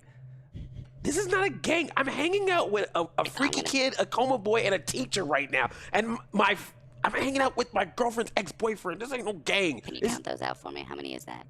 What? How many is that? Count them out. 1, 2, 3, 4. That's a gang. I don't know if it's going to be any crazier to now have a squirrel that I apparently can talk to in my gang. Yeah, that's gonna be definitely crazier. I'm sure people will think you're real fucked up. So what does that mean? Like, what, you know, hang on my shoulder or something? Like a freaking, like Glomer or something like that? Like, if you're off on a ride, I'll take a ride. Running all the way down here from the school, I'm wore out. My little legs are tired. So you just want to hop in the car with us? I'm going back to the previous statement about riding on your shoulder. I don't know why you say that, and then you go back on it in the next sentence. Oh, God. My rep at school is going to be ruined. Sammy stares at you as you continue to talk to the squirrel that's on your foot. His mouth dropped. Hey, Marcus? What? You're talking to that squirrel. Really? And it's looking at you and moving its head and stuff, and I've seen a lot of weird stuff. Sammy, yeah, we have a girl and her brother missing. No Yeah. one knows who she is. We had another girl fall through a hole. Your coma boy is in a bar right now. Are you really think me talking to a squirrel is that crazy with everything else going on? Push the window. He thinks you're crazy. Shut up. You're talking to a squirrel. That squirrel's about to hop up on your shoulder. Okay, look. You're not going to hop up on my shoulder, but you can at least hang out near us, all right? Just do squirrel things near the area, and then if anything comes up that you can give me some information How's that about. gonna benefit me? What's that gonna make me look like? You'll be in the gang by adjacent, okay? Like, you'll be close that's real by. cool. Here's everybody walking down the street. Here's little old me about 20 paces behind trying to keep up with your long legs. Well, that's going to be weird, me I'm gonna having a look squirrel like on an my idiot. shoulder. No, weird for who? I'm gonna be the talk of the damn town. Are they going to be able to hear you? Who? The other people. I don't give a shit about people. I'm talking about the squirrels, baby. Why couldn't you be like some other animal, like a dog or a cat or... Really? You're gonna go there? You're gonna do that? Look, man, Whether you like it or not, the world's split. Things went to shit. And now I'm yours, and you're mine. We joined at the hip. You cannot ride on my shoulder. You can hang out, but you cannot ride on my shoulder. That's just too much. Is that squirrel asking to ride on your shoulder? Sammy, did you get in the car yet? Yeah, the window's open. I'm just kind of like, I'm kind of distracted by... You should not be distracted. We only have so much time. Could you look inside the car? Look at like the glove compartment or the seat and open up the trunk so I can check the trunk. The okay? small squirrel jumps inside the car and starts running under the seats and then around. I got this, baby. I'll show you I'm worth something. Hey, what's going on with that squirrel, Marcus? I don't know. It just followed us here, and now it's in the car. Okay. Just find out what's going I'm on. freaking out, man. I am too. Okay. Yeah. Did you tell it to search the... No, I guess... Really, Sammy? Really? Okay. I'm sorry, man. It's just that's the squirrel, and you were talking to it. The squirrel makes its way between the back seats and into the trunk, sliding its small body in between, as you hear muffled from the back. Hey, Marcus. Come on back here. I'm gonna pop the latch. You gotta see this. Come on, Marcus. Marcus, don't ignore me, buddy. I'm part of the gang. Marcus. I'm gonna check. Marcus. Come on. I'm gonna check inside. I'm gonna check inside where the squirrel is. You make your way towards the back of the car as the latch pops. The squirrel runs around the back, up your arm, and lands on your shoulder. Good God. Check this shit out. What? 50 pairs of women's shoes. What? As the trunk rises up, you see in the back of Mr. Jones' car around 50 pairs of women's heels lining the back trunk. None of them in boxes, but seemingly kept in pairs. Why does he have... What the hell is this? As we go back inside to the bar, as Mr. Jones sits, with Mickey now joining him. Dad, I just have a couple questions I need to ask you, and then I'll go back to school and I'll leave you alone. Look, your mom and I thought it was for the best. I knew we were going to have this conversation, but I felt like I could raise you better. I guess that didn't really pan out, did it? Dad, I'm doing fine. It's fine. I need to know if you know somebody named Rachel Jewell. Who? Rachel Jewell. I worked at her at the movie theater. I worked with her.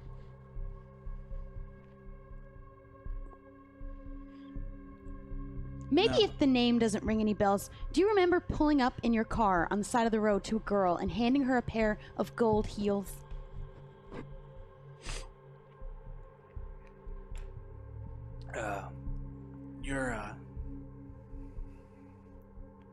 What are you talking about, Mickey? Rachel is that girl, and she said that you pulled up to her and handed her a pair of shoes. She had a picture of your car. Dad, what have you gotten yourself involved in? Mickey Jones will now roll her charm difficulty of 10. That charm. You have a what in charm? 4. A D4. You 3. have 8 tokens. What was the difficulty? 10. Yeah, I'll use 7 of those. Great.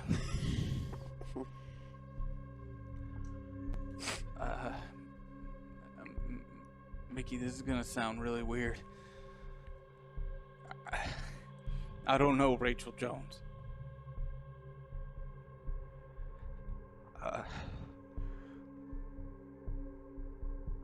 I can't tell you about what Dad, I do. let me help you. No, you can't. Why? Why can't I? Because it would put you in danger. Dad, of all the things that I've already had to help you with, of all the times I had to put myself in danger because you were out having a drinking binge. I had to sign something. I can't tell you. Dad, what did you do? I didn't do anything. I don't know. I don't remember Rachel. I don't remember a lot of them. Of them? What do you mean them? What did you do, Dad? I don't know. I didn't do it though. I don't think I did it. It's just my whole life is fucking blank. Mickey is all that's left is I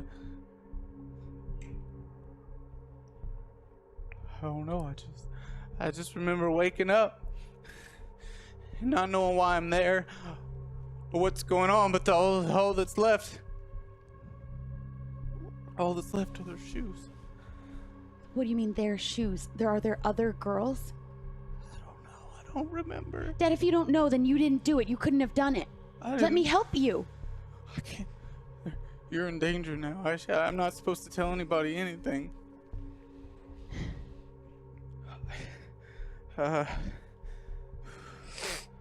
Maybe you need to sober up. Dad, don't talk to anybody else, okay? We're gonna figure this out. You didn't do anything, I'm sure of that. We can figure this out.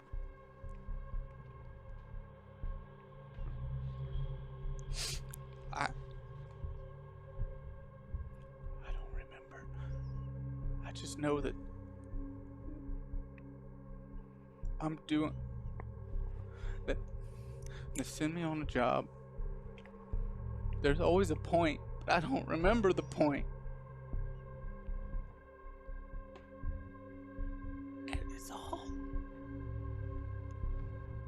Who's they? Who's sending you on the jobs? She's gone. Is it Synchroneity? The people that you're working for, they're sending you on these jobs. Mr. Jones looks up in this moment to see that the bartender has been listening in from just around the corner. He catches his eye as he quickly moves to the side back around the corner. Your father straightens up, slides around the side of the bar. Mickey, I need you to go outside. Dad, what's going on? Mickey, go outside. Take your friends with you and go outside. Are you okay?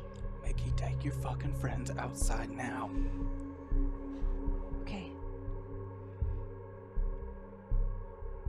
Mickey Jones, do you go outside? Yes. As you grab Mr. Thomas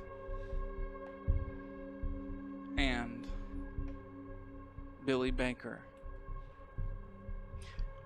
and exit out the front door,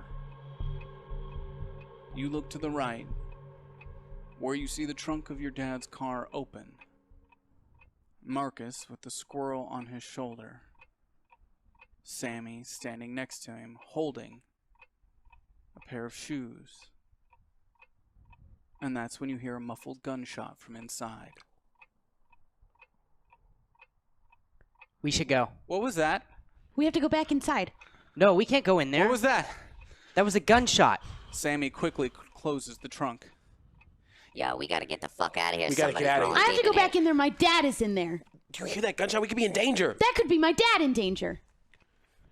We gotta go. Where's Mr. Thomas? The squirrel jumps off of your shoulder and runs into the station wagon.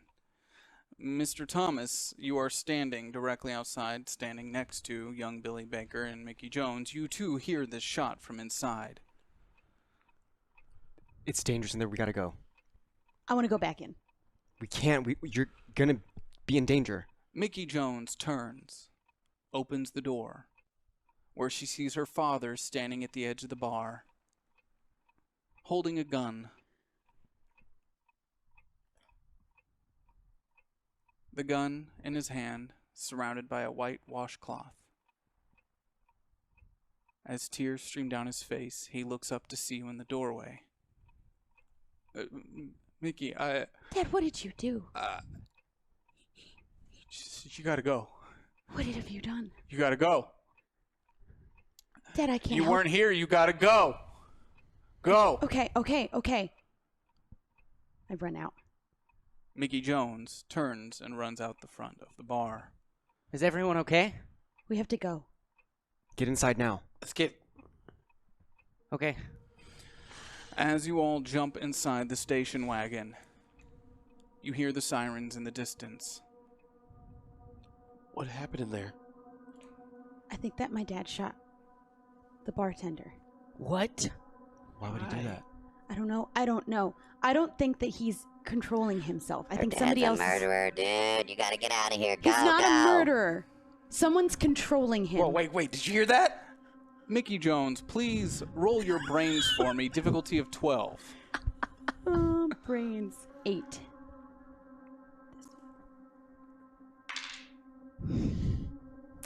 That's a 1 plus a 1, so that's 2.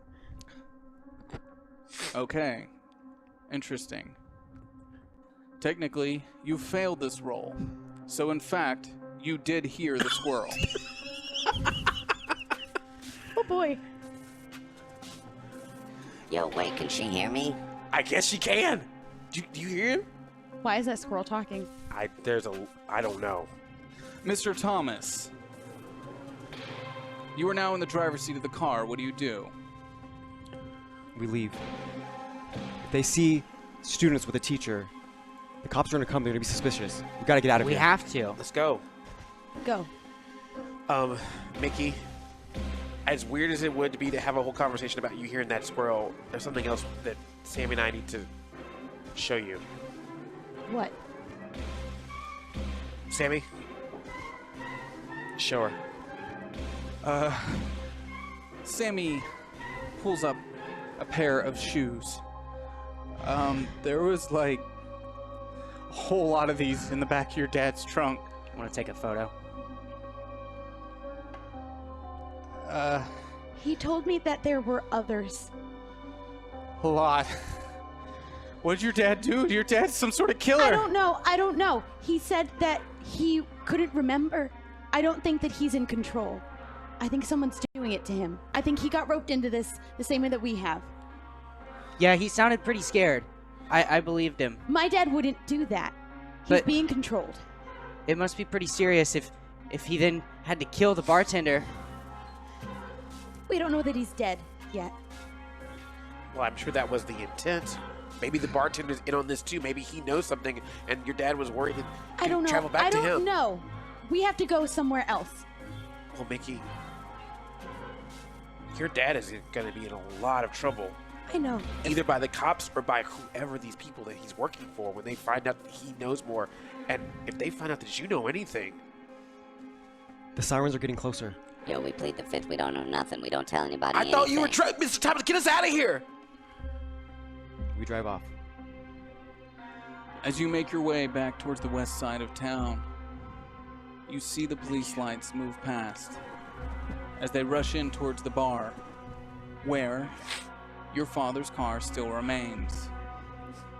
In the rear view, you watch your father exiting the bar with hands up and on his head as he goes down to his knees and watches as you drive away.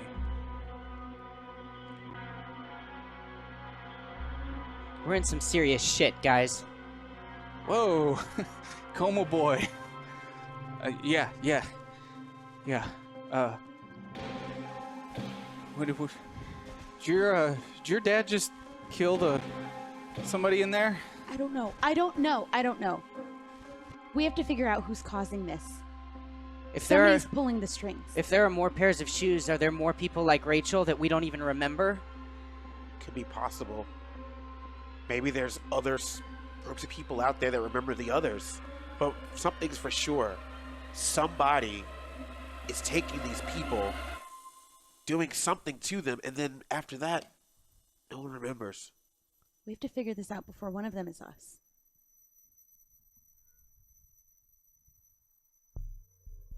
Mr. Thomas, Yes, Marcus. where did you say you came from before you were here? Washington State. And that's the only reason why you're here? Yes.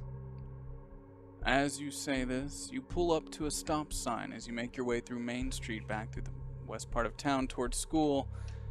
And on the opposite side of the road, just to your right, moving more inwards in town on the south side, is Mr. Jewell. He doesn't notice you all.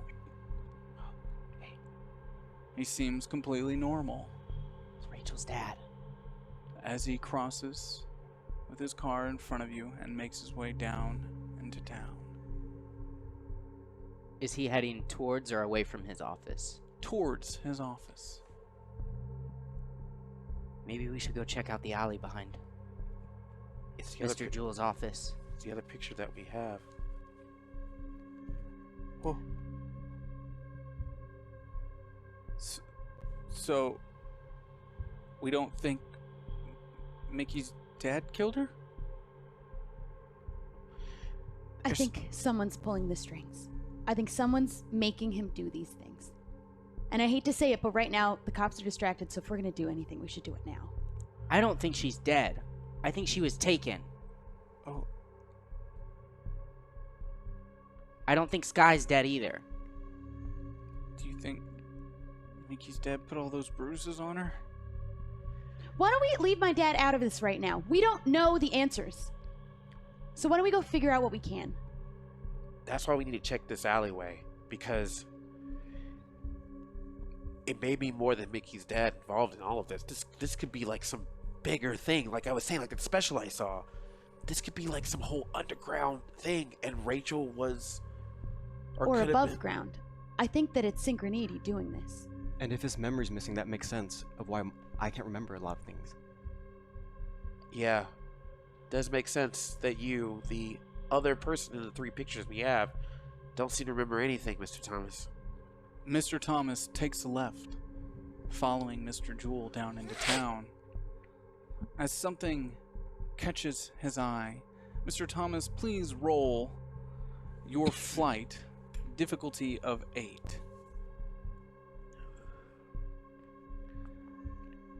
A figure This one. crosses in the road. This 4-way stop does in fact have a crosswalk. You have a +1 on your flight, so that equals 8. That's a success. You hit the brakes just in time to avoid hitting a very large man, bald, wearing a tattered shirt, covered in dirt, carrying a shovel. Whoa! This man looks through, leans down, puts his hand on the front of your car, points.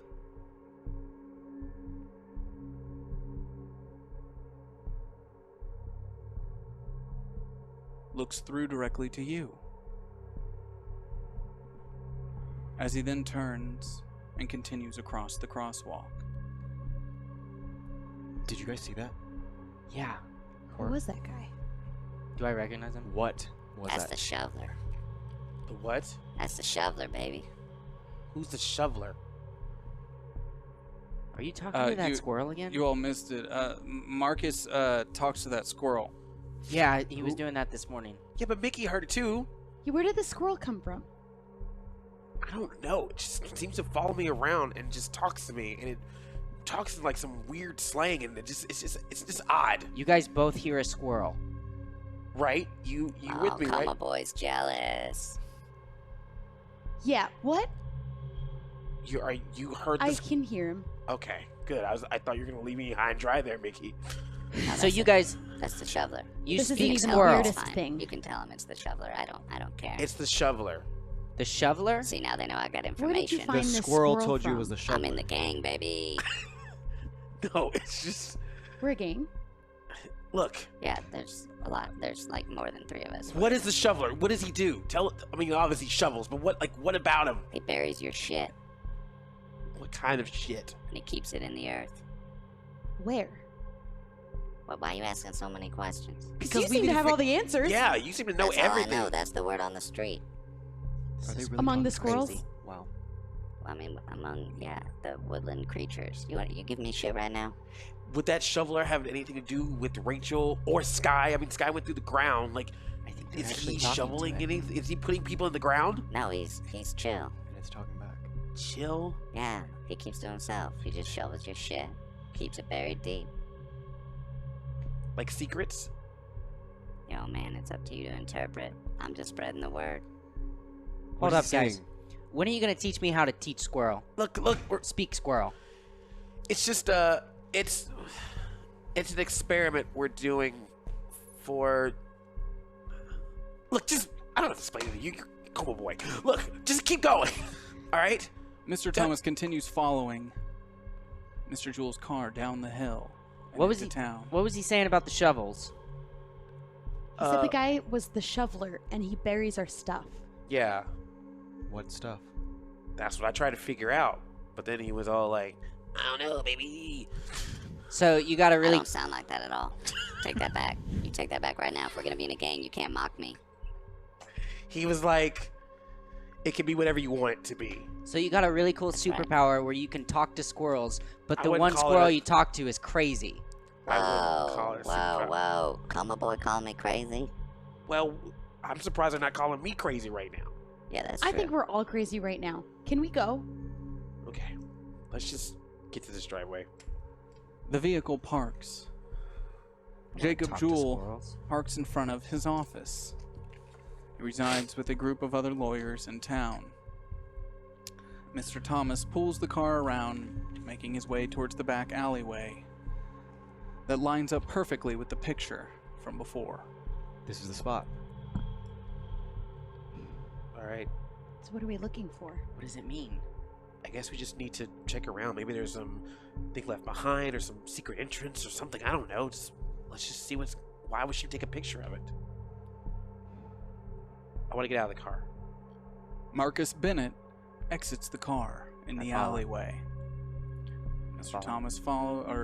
Billy Baker follows. Marcus Bennett. Sammy sits in the back, holding the shoes, staring at them, shaking his head. Hey, Mickey? Yeah. I don't want to make any assumptions. A lot of people say a lot of bad things about me, and I've heard a lot of bad things about your dad. Do you really think he could do something like this? Honestly, I don't. I don't believe that he's doing this. I think someone is making him. But we're gonna figure it out. He works for Synchroneity. That's all that I know. He did security, and he said that he couldn't say anything. I knew it. I told you. Those townies don't trust him. What do you know about it? Well, that's the thing. Nothing. Nobody knows anything. Except the people that work there. It's all sectioned off, and that place has been operating since the 60s. And no one knows what they do? Well, I mean, we all know that they do, like, genetic research and stuff like that, but nobody knows what they do. You know? Anybody that works there doesn't talk about it. They keep to themselves. Something's got to be going on. My dad said he wasn't allowed to talk about it. How do they make you not? And he said that he couldn't remember doing anything. Huh. I mean, none of us remember. Except us. So,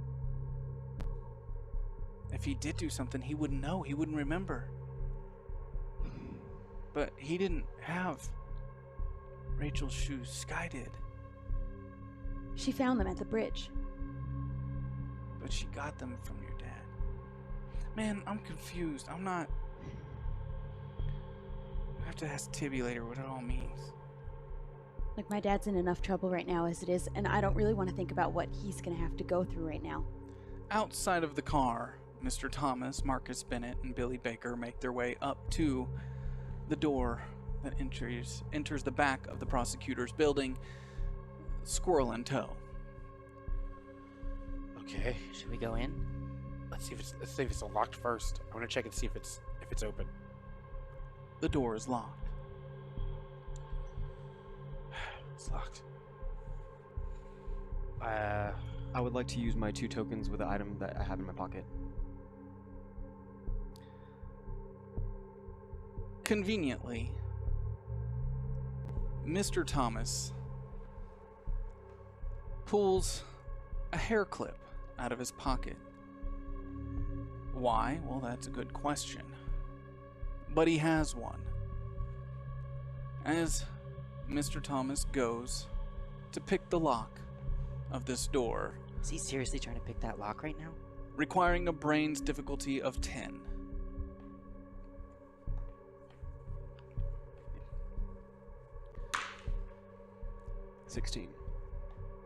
You hear No way. as the door starts to slide open. I gotta pay better attention in social studies. Wow. Thanks a lot, Mr. Thomas. Yo, what'd you say this teacher do? He says he's a social studies teacher, but I'm starting to suspect I more. am. I heard a rumor he was banging your girlfriend. No. He can't hear me, right? Stop it. Just stop. He can't hear me. Stop. Okay, cool. Yeah, I heard he was banging your girlfriend. Stop! Okay, alright, I'm done. I'm done. Where'd you learn to do that? Yeah.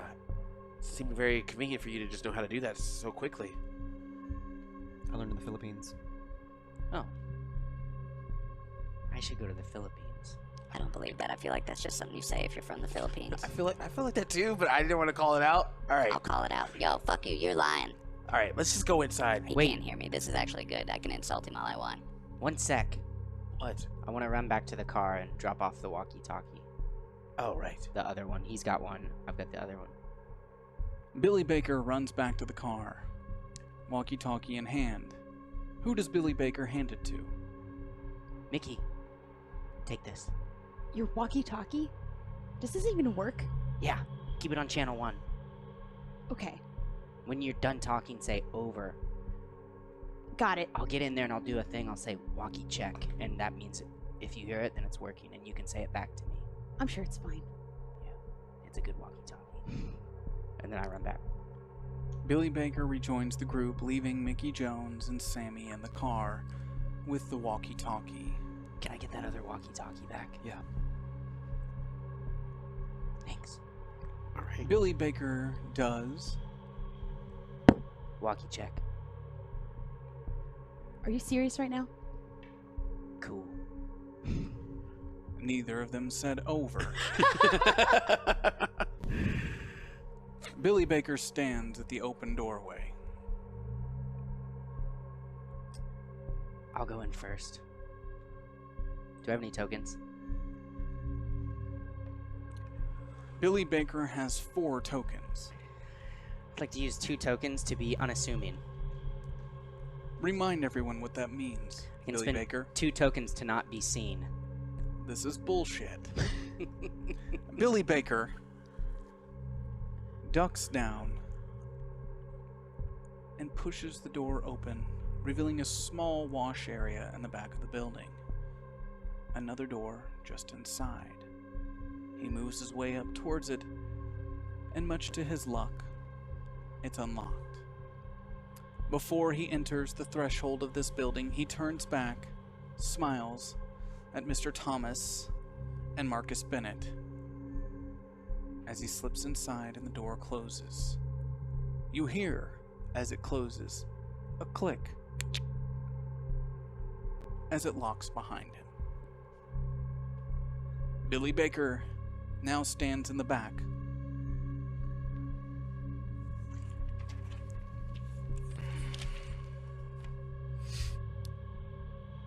Of the law office of Slater and Jewell.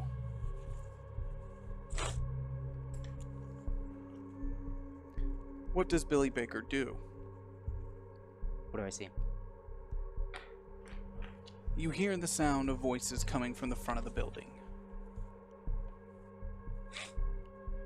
You even hear the voice of Mr. Jewell talking to a woman up front, recalling the morning that he had, and the kids who came to his door, and the police report that followed.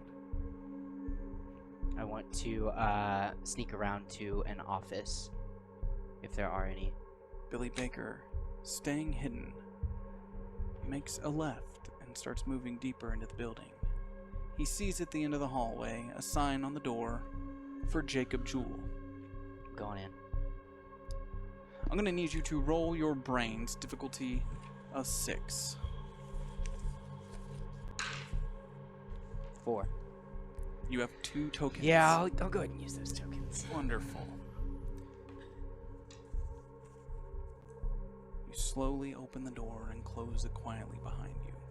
As you now reside in the office of Jacob Jewell, as you stand a little bit more confident that you will not be seen and look around the room,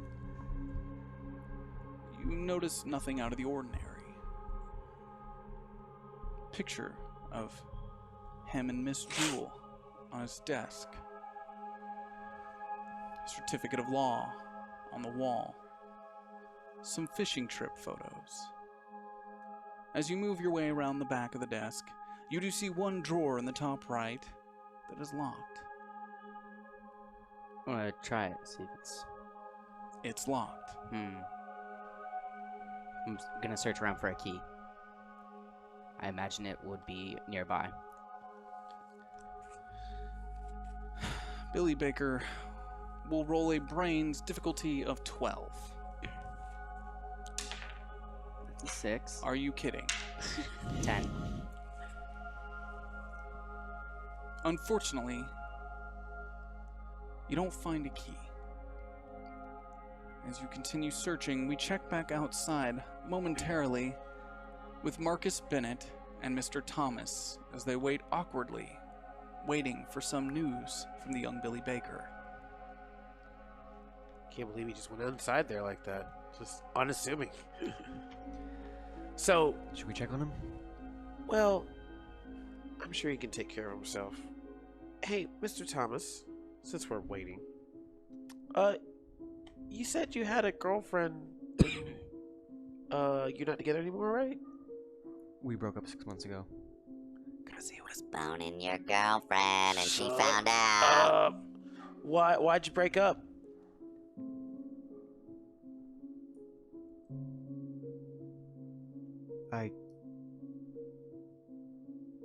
I can't really remember. You know, it's funny. I don't think I've seen her since you guys broke up. Like, she's still around? She's still in town? We had a fight, but I don't remember. You don't remember the fight? You don't remember her? It just... No. I don't know, it's kind of weird. It's funny that 6 months ago, break up with this woman, haven't really seen her since. Rachel has a picture of you. No one's seen her now. That's what I'm trying to figure out. My memory's just shot. Seems to be going around.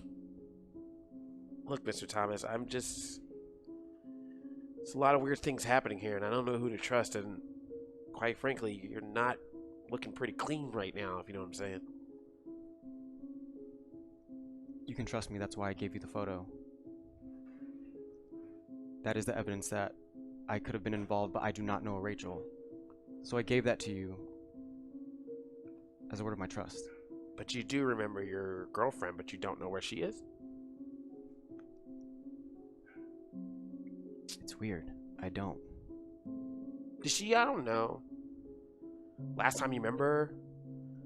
Like, what was she wearing? Like, I don't know, like, what kind of shoes did she have on, or anything?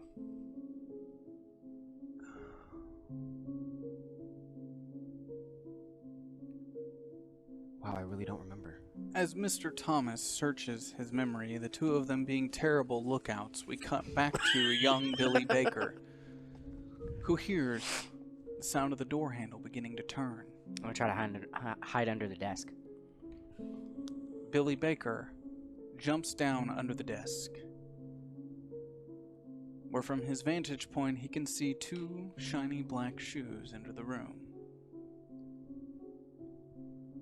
As they then start to move around the desk.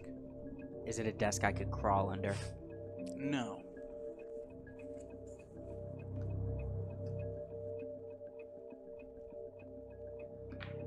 All right, Cheryl. Well, come back in and bring me a coffee when you get a chance. I'm going to go over some files here really quick, but you know what? Don't worry about it. I'll grab it in a little bit.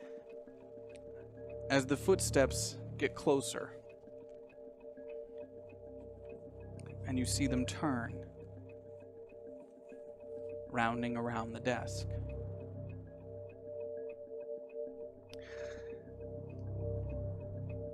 Mr. Jewell goes to sit at his desk, and much to his surprise, his knees stop as young Billy Baker lets out a small sigh of air from the impact on his side. What the fuck? Get up. Get up. Yes, sir. Sorry, Mr. Jewell stands, I've had a day. backing towards the wall as Billy Baker puts his hands up on the desk to push himself back up. Walkie-talkie in hand. Book back on his back. That was you this morning. Uh-huh. Sheriff said he took care of it. What are you doing here? I came to apologize. I'm so sorry. You came to apologize under my desk? Well, I came in and I got nervous because you're just big and I was really rude. So then I looked for a place to hide. I'm sorry. You came in. Mm-hmm. Kid, I've been sitting out front for the last 20 minutes. I came in through the back.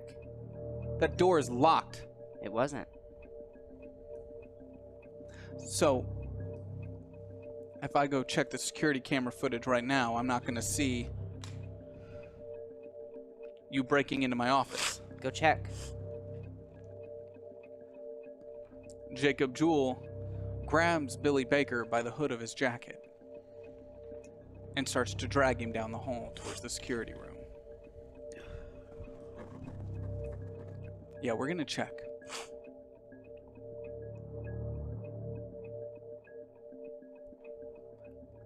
Outside, Sammy and a young Mickey Jones sit in the car with the walkie. They're standing out there. Is everything okay? I don't know. I haven't gotten anything on the walkie-talkie. Right. But I mean, if he was in trouble, what if he couldn't get to the walkie-talkie? I mean, he has to be able to use the walkie-talkie, right? Well, they're keeping watch, right? They would know if someone was coming. I mean, they're keeping watch from the back. They're just staring at a door. I'm going in. Are you crazy? I'm gonna go in the front. Shoot, I don't know. Why would I need a lawyer? You need a lawyer. I do need a lawyer. Your dad just got arrested. I'll go through the front. You're gonna need some help. I'll need help from Mr. Jewell. He's a prosecutor, though. He's the one that got my dad in trouble. Instead, ask for Tobias Slater. Tobias Slater. Yeah. Ask for Tobias Slater and just make a scene. Are you crazy? I could get in trouble. I probably will get in trouble. Your dad just got arrested. You're distraught, right? Or angry, or I don't know. Okay, I can do that. Okay. All right, all right. Hand me the walkie. It'd be weird if you came in with it. You take the walkie. Okay. Hey, Mr. Thomas. As Sammy leans out the back window and yells for Mr. Thomas and Marcus Bennett, you see, moving around the corner, a young Mickey Jones going towards the front of the building. What are you guys doing?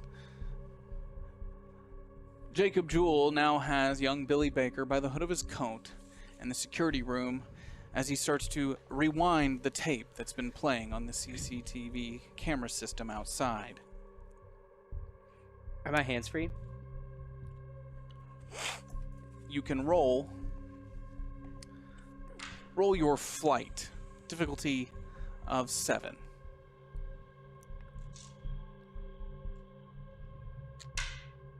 A 9. Your hands are free.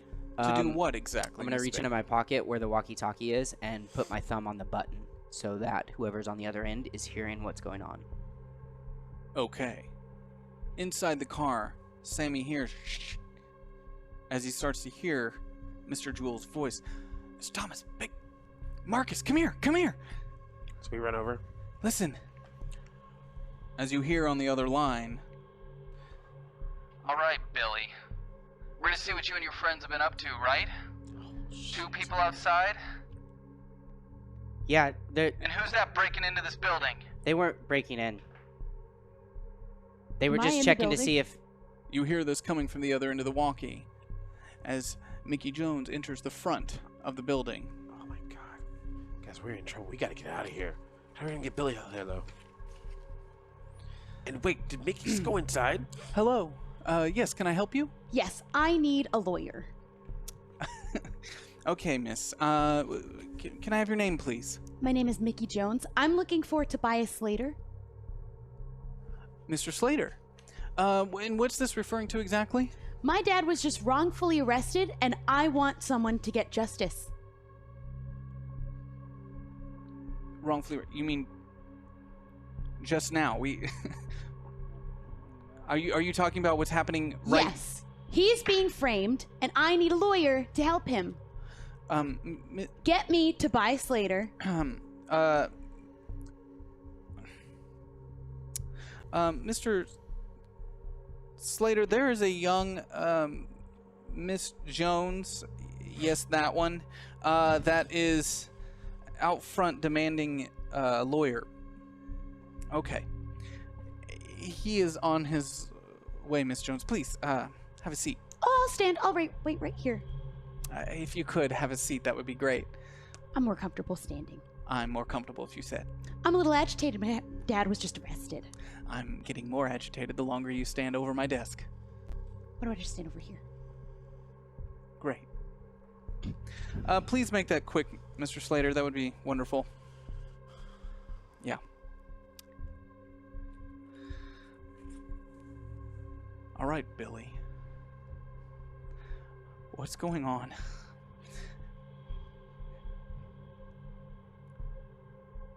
Who is that man? And who are these kids? Why are you breaking into my office? Billy Baker. And don't pull that coma shit on me. You obviously know what you're up to. We found a picture of you, your office. And we thought maybe it was a clue. A clue to what? The stuff I asked you about this morning.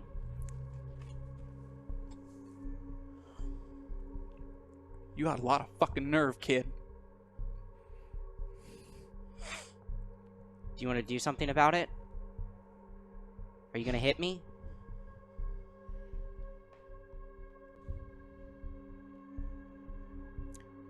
He lets you go and turns, putting his hand over his head. Do I have any tokens?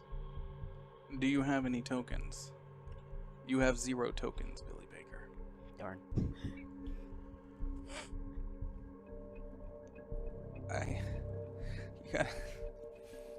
Why are you doing this to me?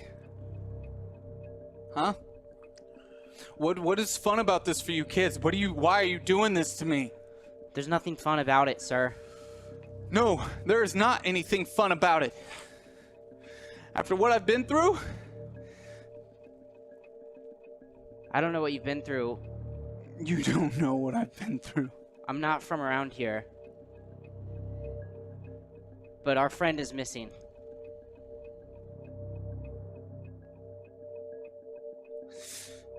And who's your friend?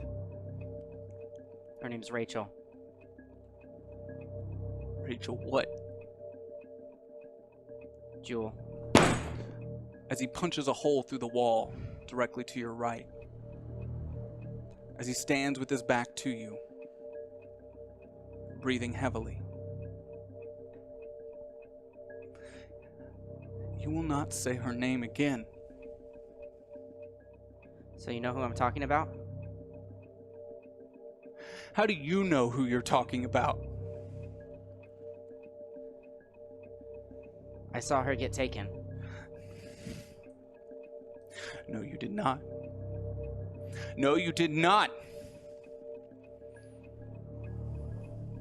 Why are you doing this? I want to fix it, and I want to go back to having Rachel around.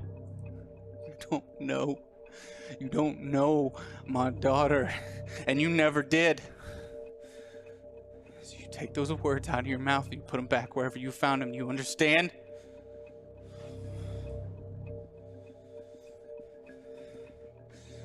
Who put you up to this? Huh? Someone I put away?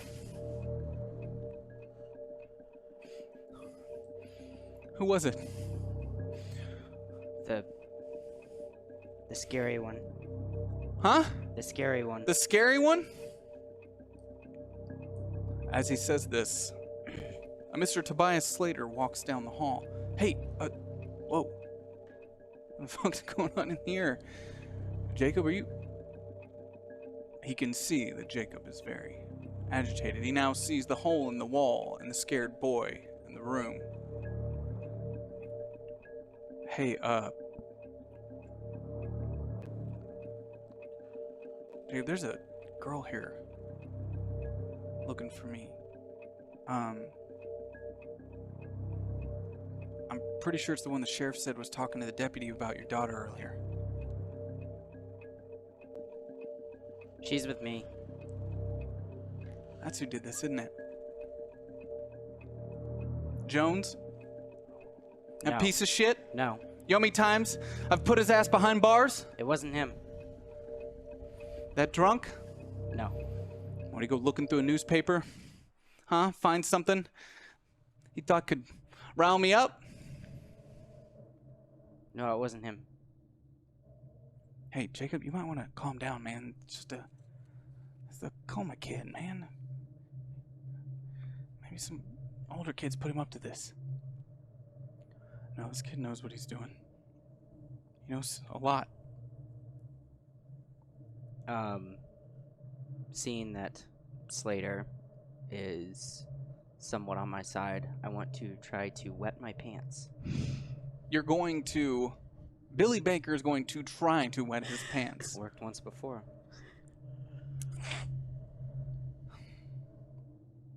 I would like Billy Baker to roll his grit. Difficulty of 6. If he fails, he succeeds. It's a 10. 19. Billy Baker's grit is just a little too strong right now, as he's not fazed by this interaction.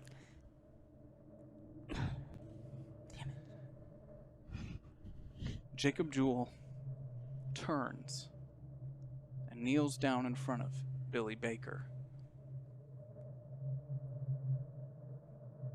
Why did you agree to do this, huh? What's in it for you?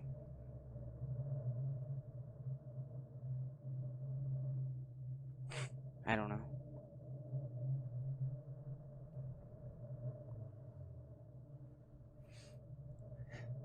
How did you know? I know.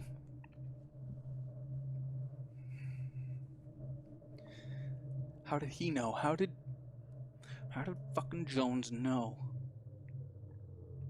What did Jones know? Today.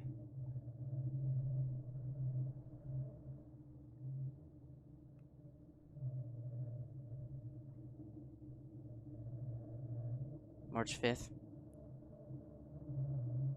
Yeah. March 5th.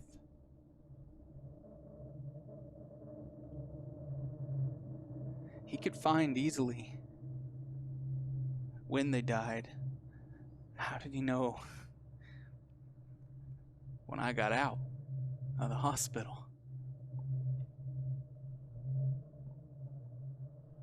How do you know March 5th was the day I went home? Can you tell me that, Billy Baker? No, I was in a coma. You were in a coma. And now you think it's fun to what? I just do what people tell me to. Uh-huh.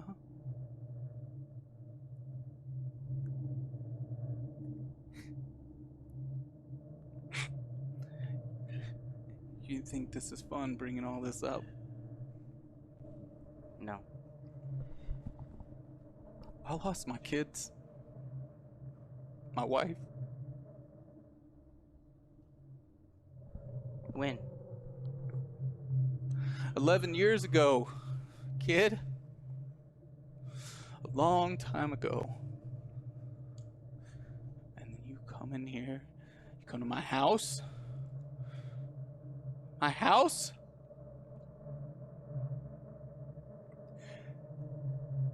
What the fuck's wrong with you? And then who are these other people? What are they doing? Why are they fucking with my life, Billy Baker?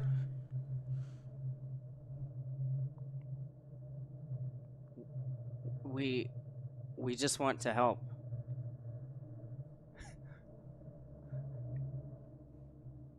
You want to help? No, just fuck, get off. You want to help?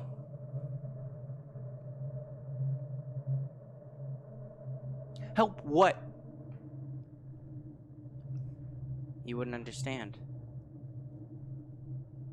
I definitely would not. There's no logical reason for you to be standing in my office right now,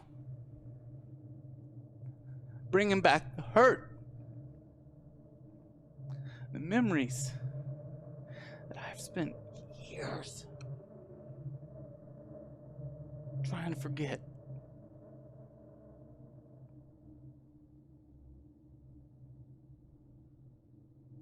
You shouldn't try to forget them.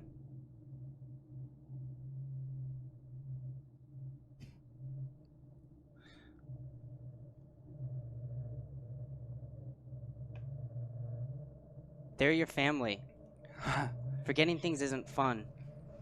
Trust me.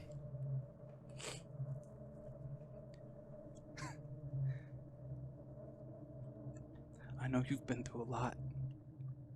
I heard the stories. I don't know what 10 years of that could do to someone's head. But these people that are making you do this, they're terrible people. They're sick. And that Jones fuck, He doesn't have anything to do he's with going it. away forever. He doesn't have anything to I do will with make this. sure of that. I will make it my life fucking mission to make sure that he never sets foot in KOllOK again. If you see him again, you can tell him that. Whoever it was that put you up to this, young Billy Baker. Jacob Jewell's hand goes to his head as tears start to pour down his face, and he turns and leaves. As you hear a large stomp of footsteps moving towards you, as he comes out the front aggressively, his hand over his face. His secretary moves to the side, putting back her chair, surprised, goes to stand, and then stops and looks at you. You should be ashamed of yourself. Me? Your daddy put you up to this, didn't he? My dad had nothing to do with this.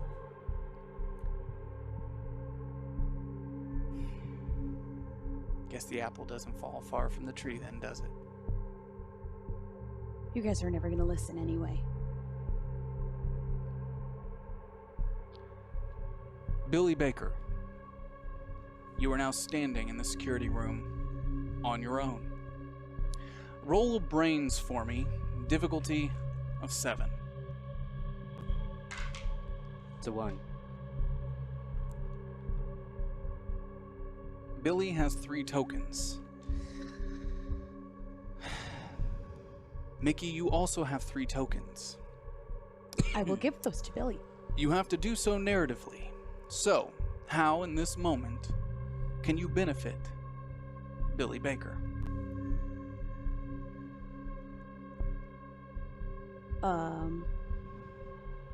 To get him, like, out? To give him the time that he needs.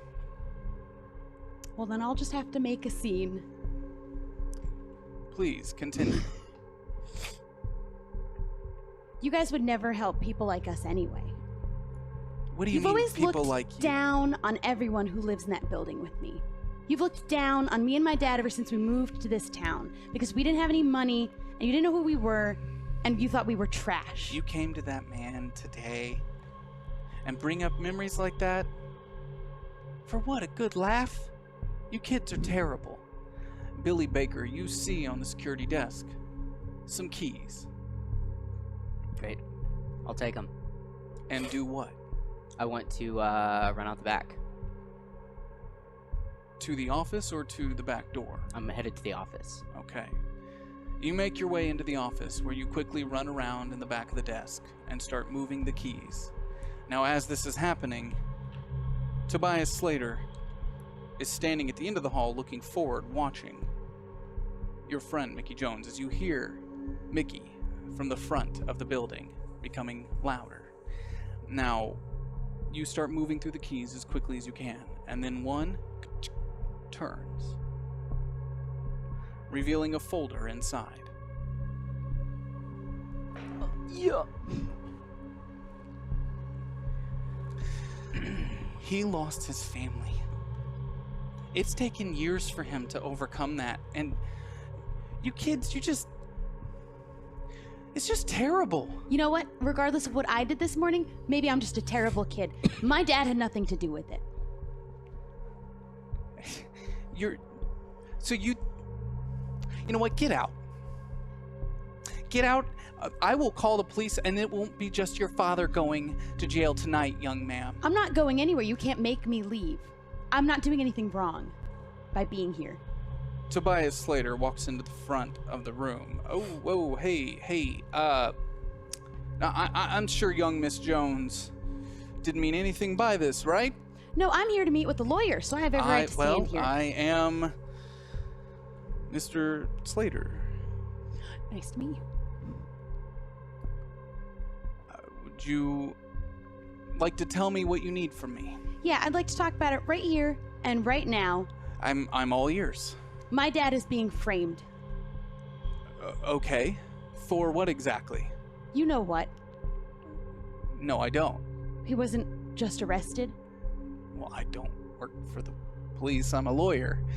And he's gonna need one because he was just arrested. Okay, but framed for what?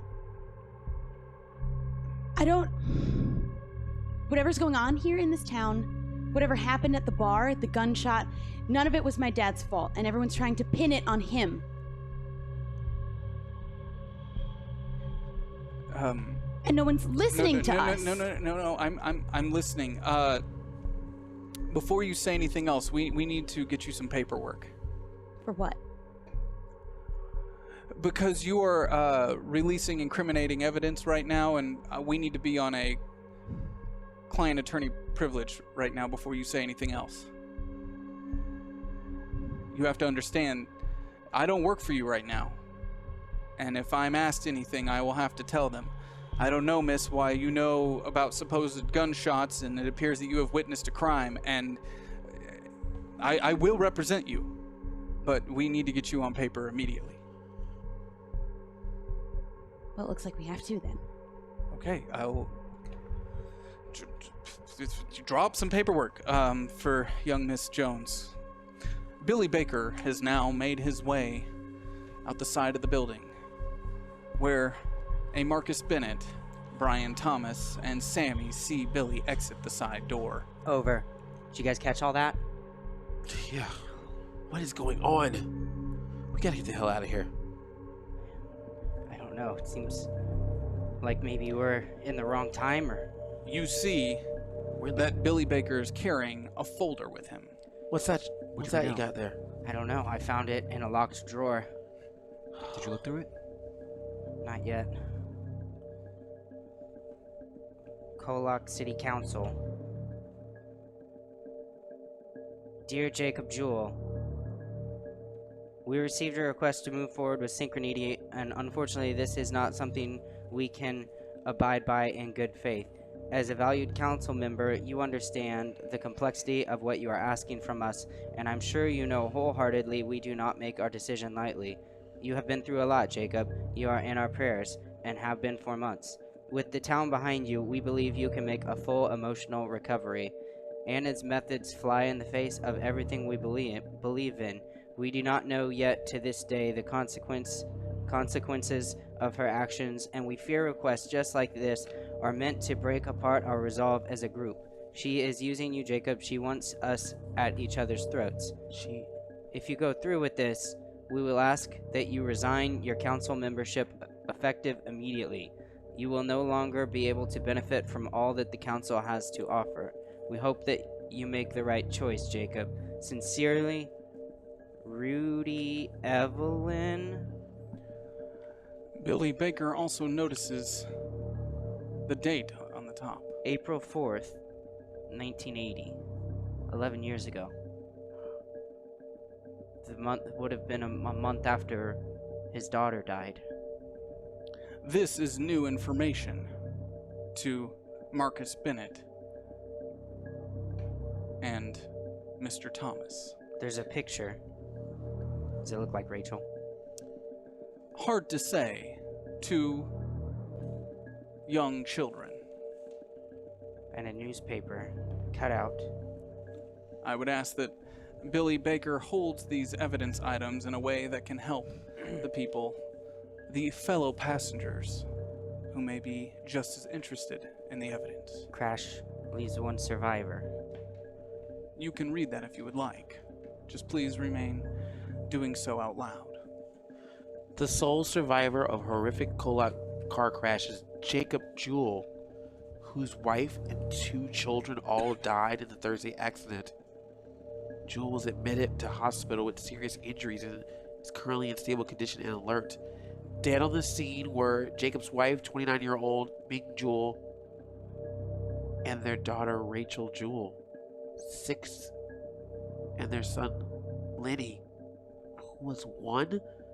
Jacob and his wife were restrained to the front, but the children were not. I'm trying to keep it together. Jacob's brother, Daniel Jewell, tells the KOllOK Gazette, "We don't know how we will cope once reality sets in. They're all gone."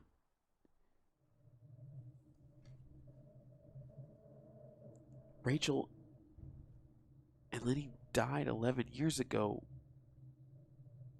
We've known them. So, up to this point, we were interacting with them as if they survived.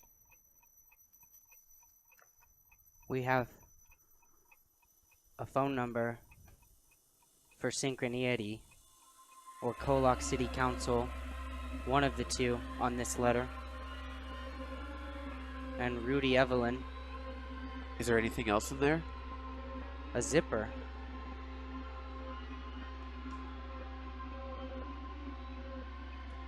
Is that just a blank sheet? This is a picture of someone. No, in there. It's just nonsense stuff. Okay. More specifically, those are sheets of blank paper. Just 5 blank sheets of paper. Some request that he wanted to have happen. That's Synchroneity. Wait a minute. Have you guys seen Back to the Future Part 3? Yeah, of course. Do you know the part where... Why just 3? Like, I mean the trilogy, right? I've only seen the 3rd one. How do you watch Back to the Future Part 3? I know. Anyway, what? Cause he was in a coma. Well, there's VHS tapes. Anyway, go ahead. Remember how Doc's name starts disappearing from the tombstone because he doesn't exist anymore? Uh-huh. What if these were pictures? I know this is gonna sound really weird, but look at that! Look at that paper again, the city council paper. Yeah. Let me see that. We received your request to move forward, and unfortunately, this is not something we can abide by in good faith. What you're asking for, your timeline theory. I know this is gonna sound insane, but do you think that there's some way that Jacob was trying to change the past, or maybe even be in some different timeline where they survived? Maybe. If your whole theory is correct, that brings up the question, what's the actual reality? This? Or what we remember? Yeah. And maybe we're in like another dimension. This is insane. That would explain why I don't know her. Yeah. Well, whatever the case, there's something that's going on here. And all we have as another possible lead is Jacob's brother Daniel and this number to city council. As a baseball bat hits the back of your station wagon window, you see standing in the rearview mirror of your car none other than Jacob Jewell as his bat rears back to hit again. As he goes, reaching, swinging, crack on the back of the window as you hear a crash as the window breaks. What are you and glass doing? starts raining down. Holy fuck, that dude's gonna kill us, man. Go, go, go, go. I'm ready. You, out of the car, run down the street. Mr. Thomas, you respond how?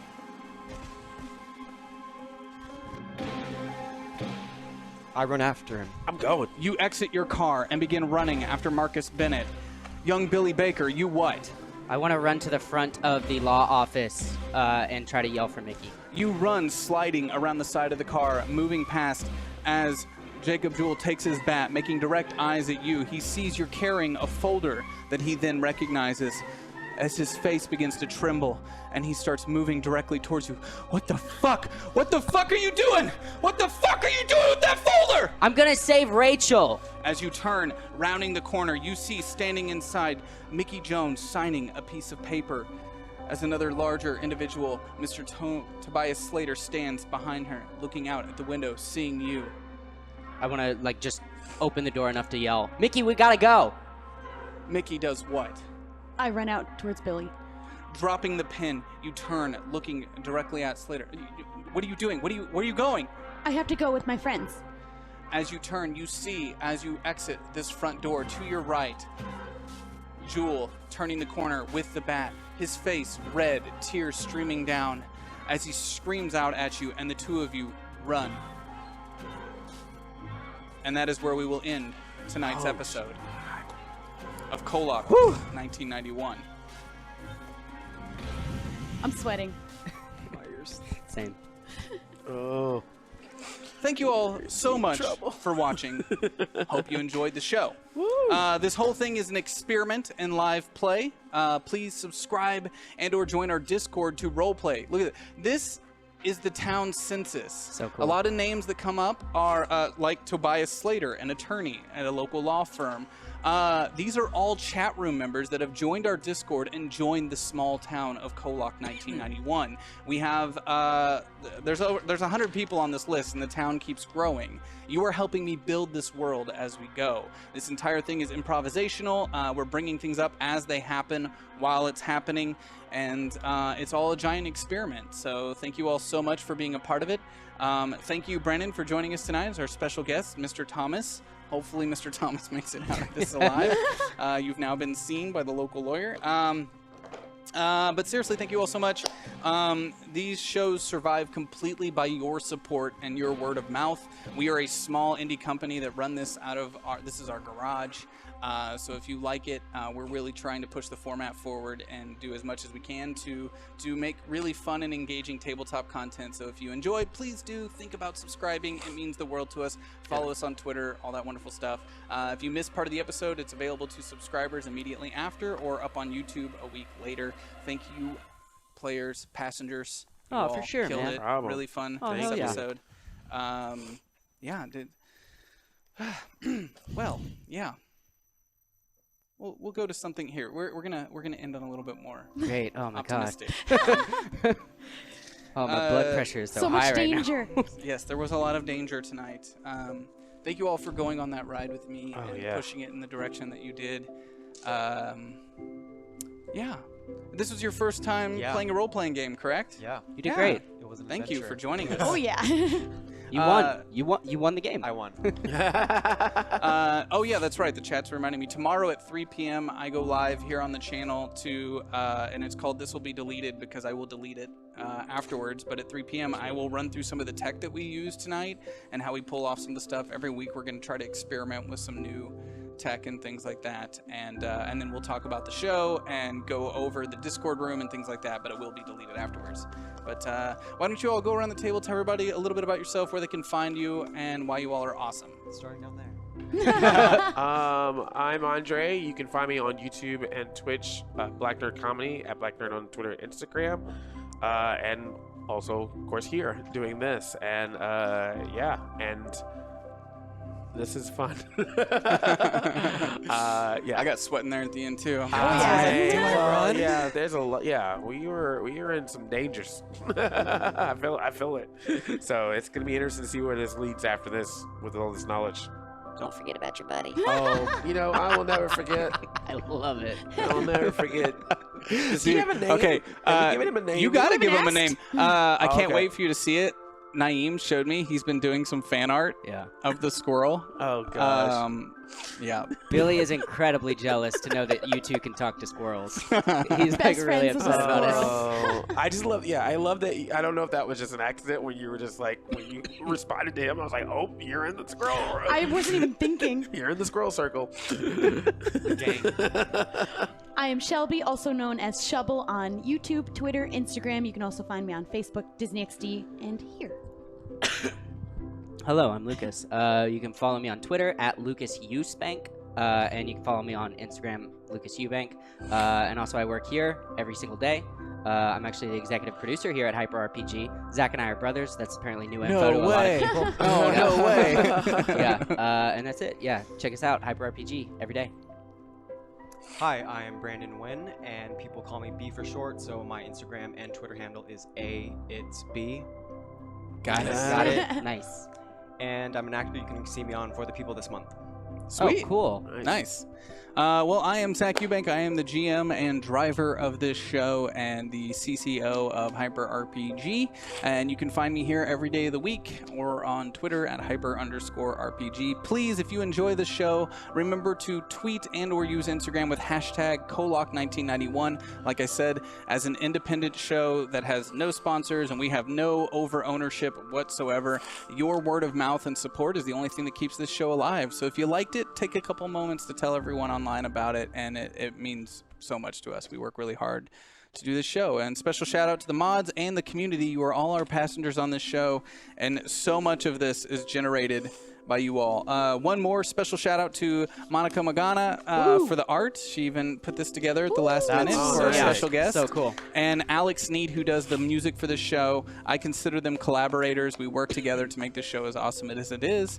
And thank you all so much. We'll be back tomorrow at 3 p.m. here on HyperRPG. Good night. You found yourself back at the start.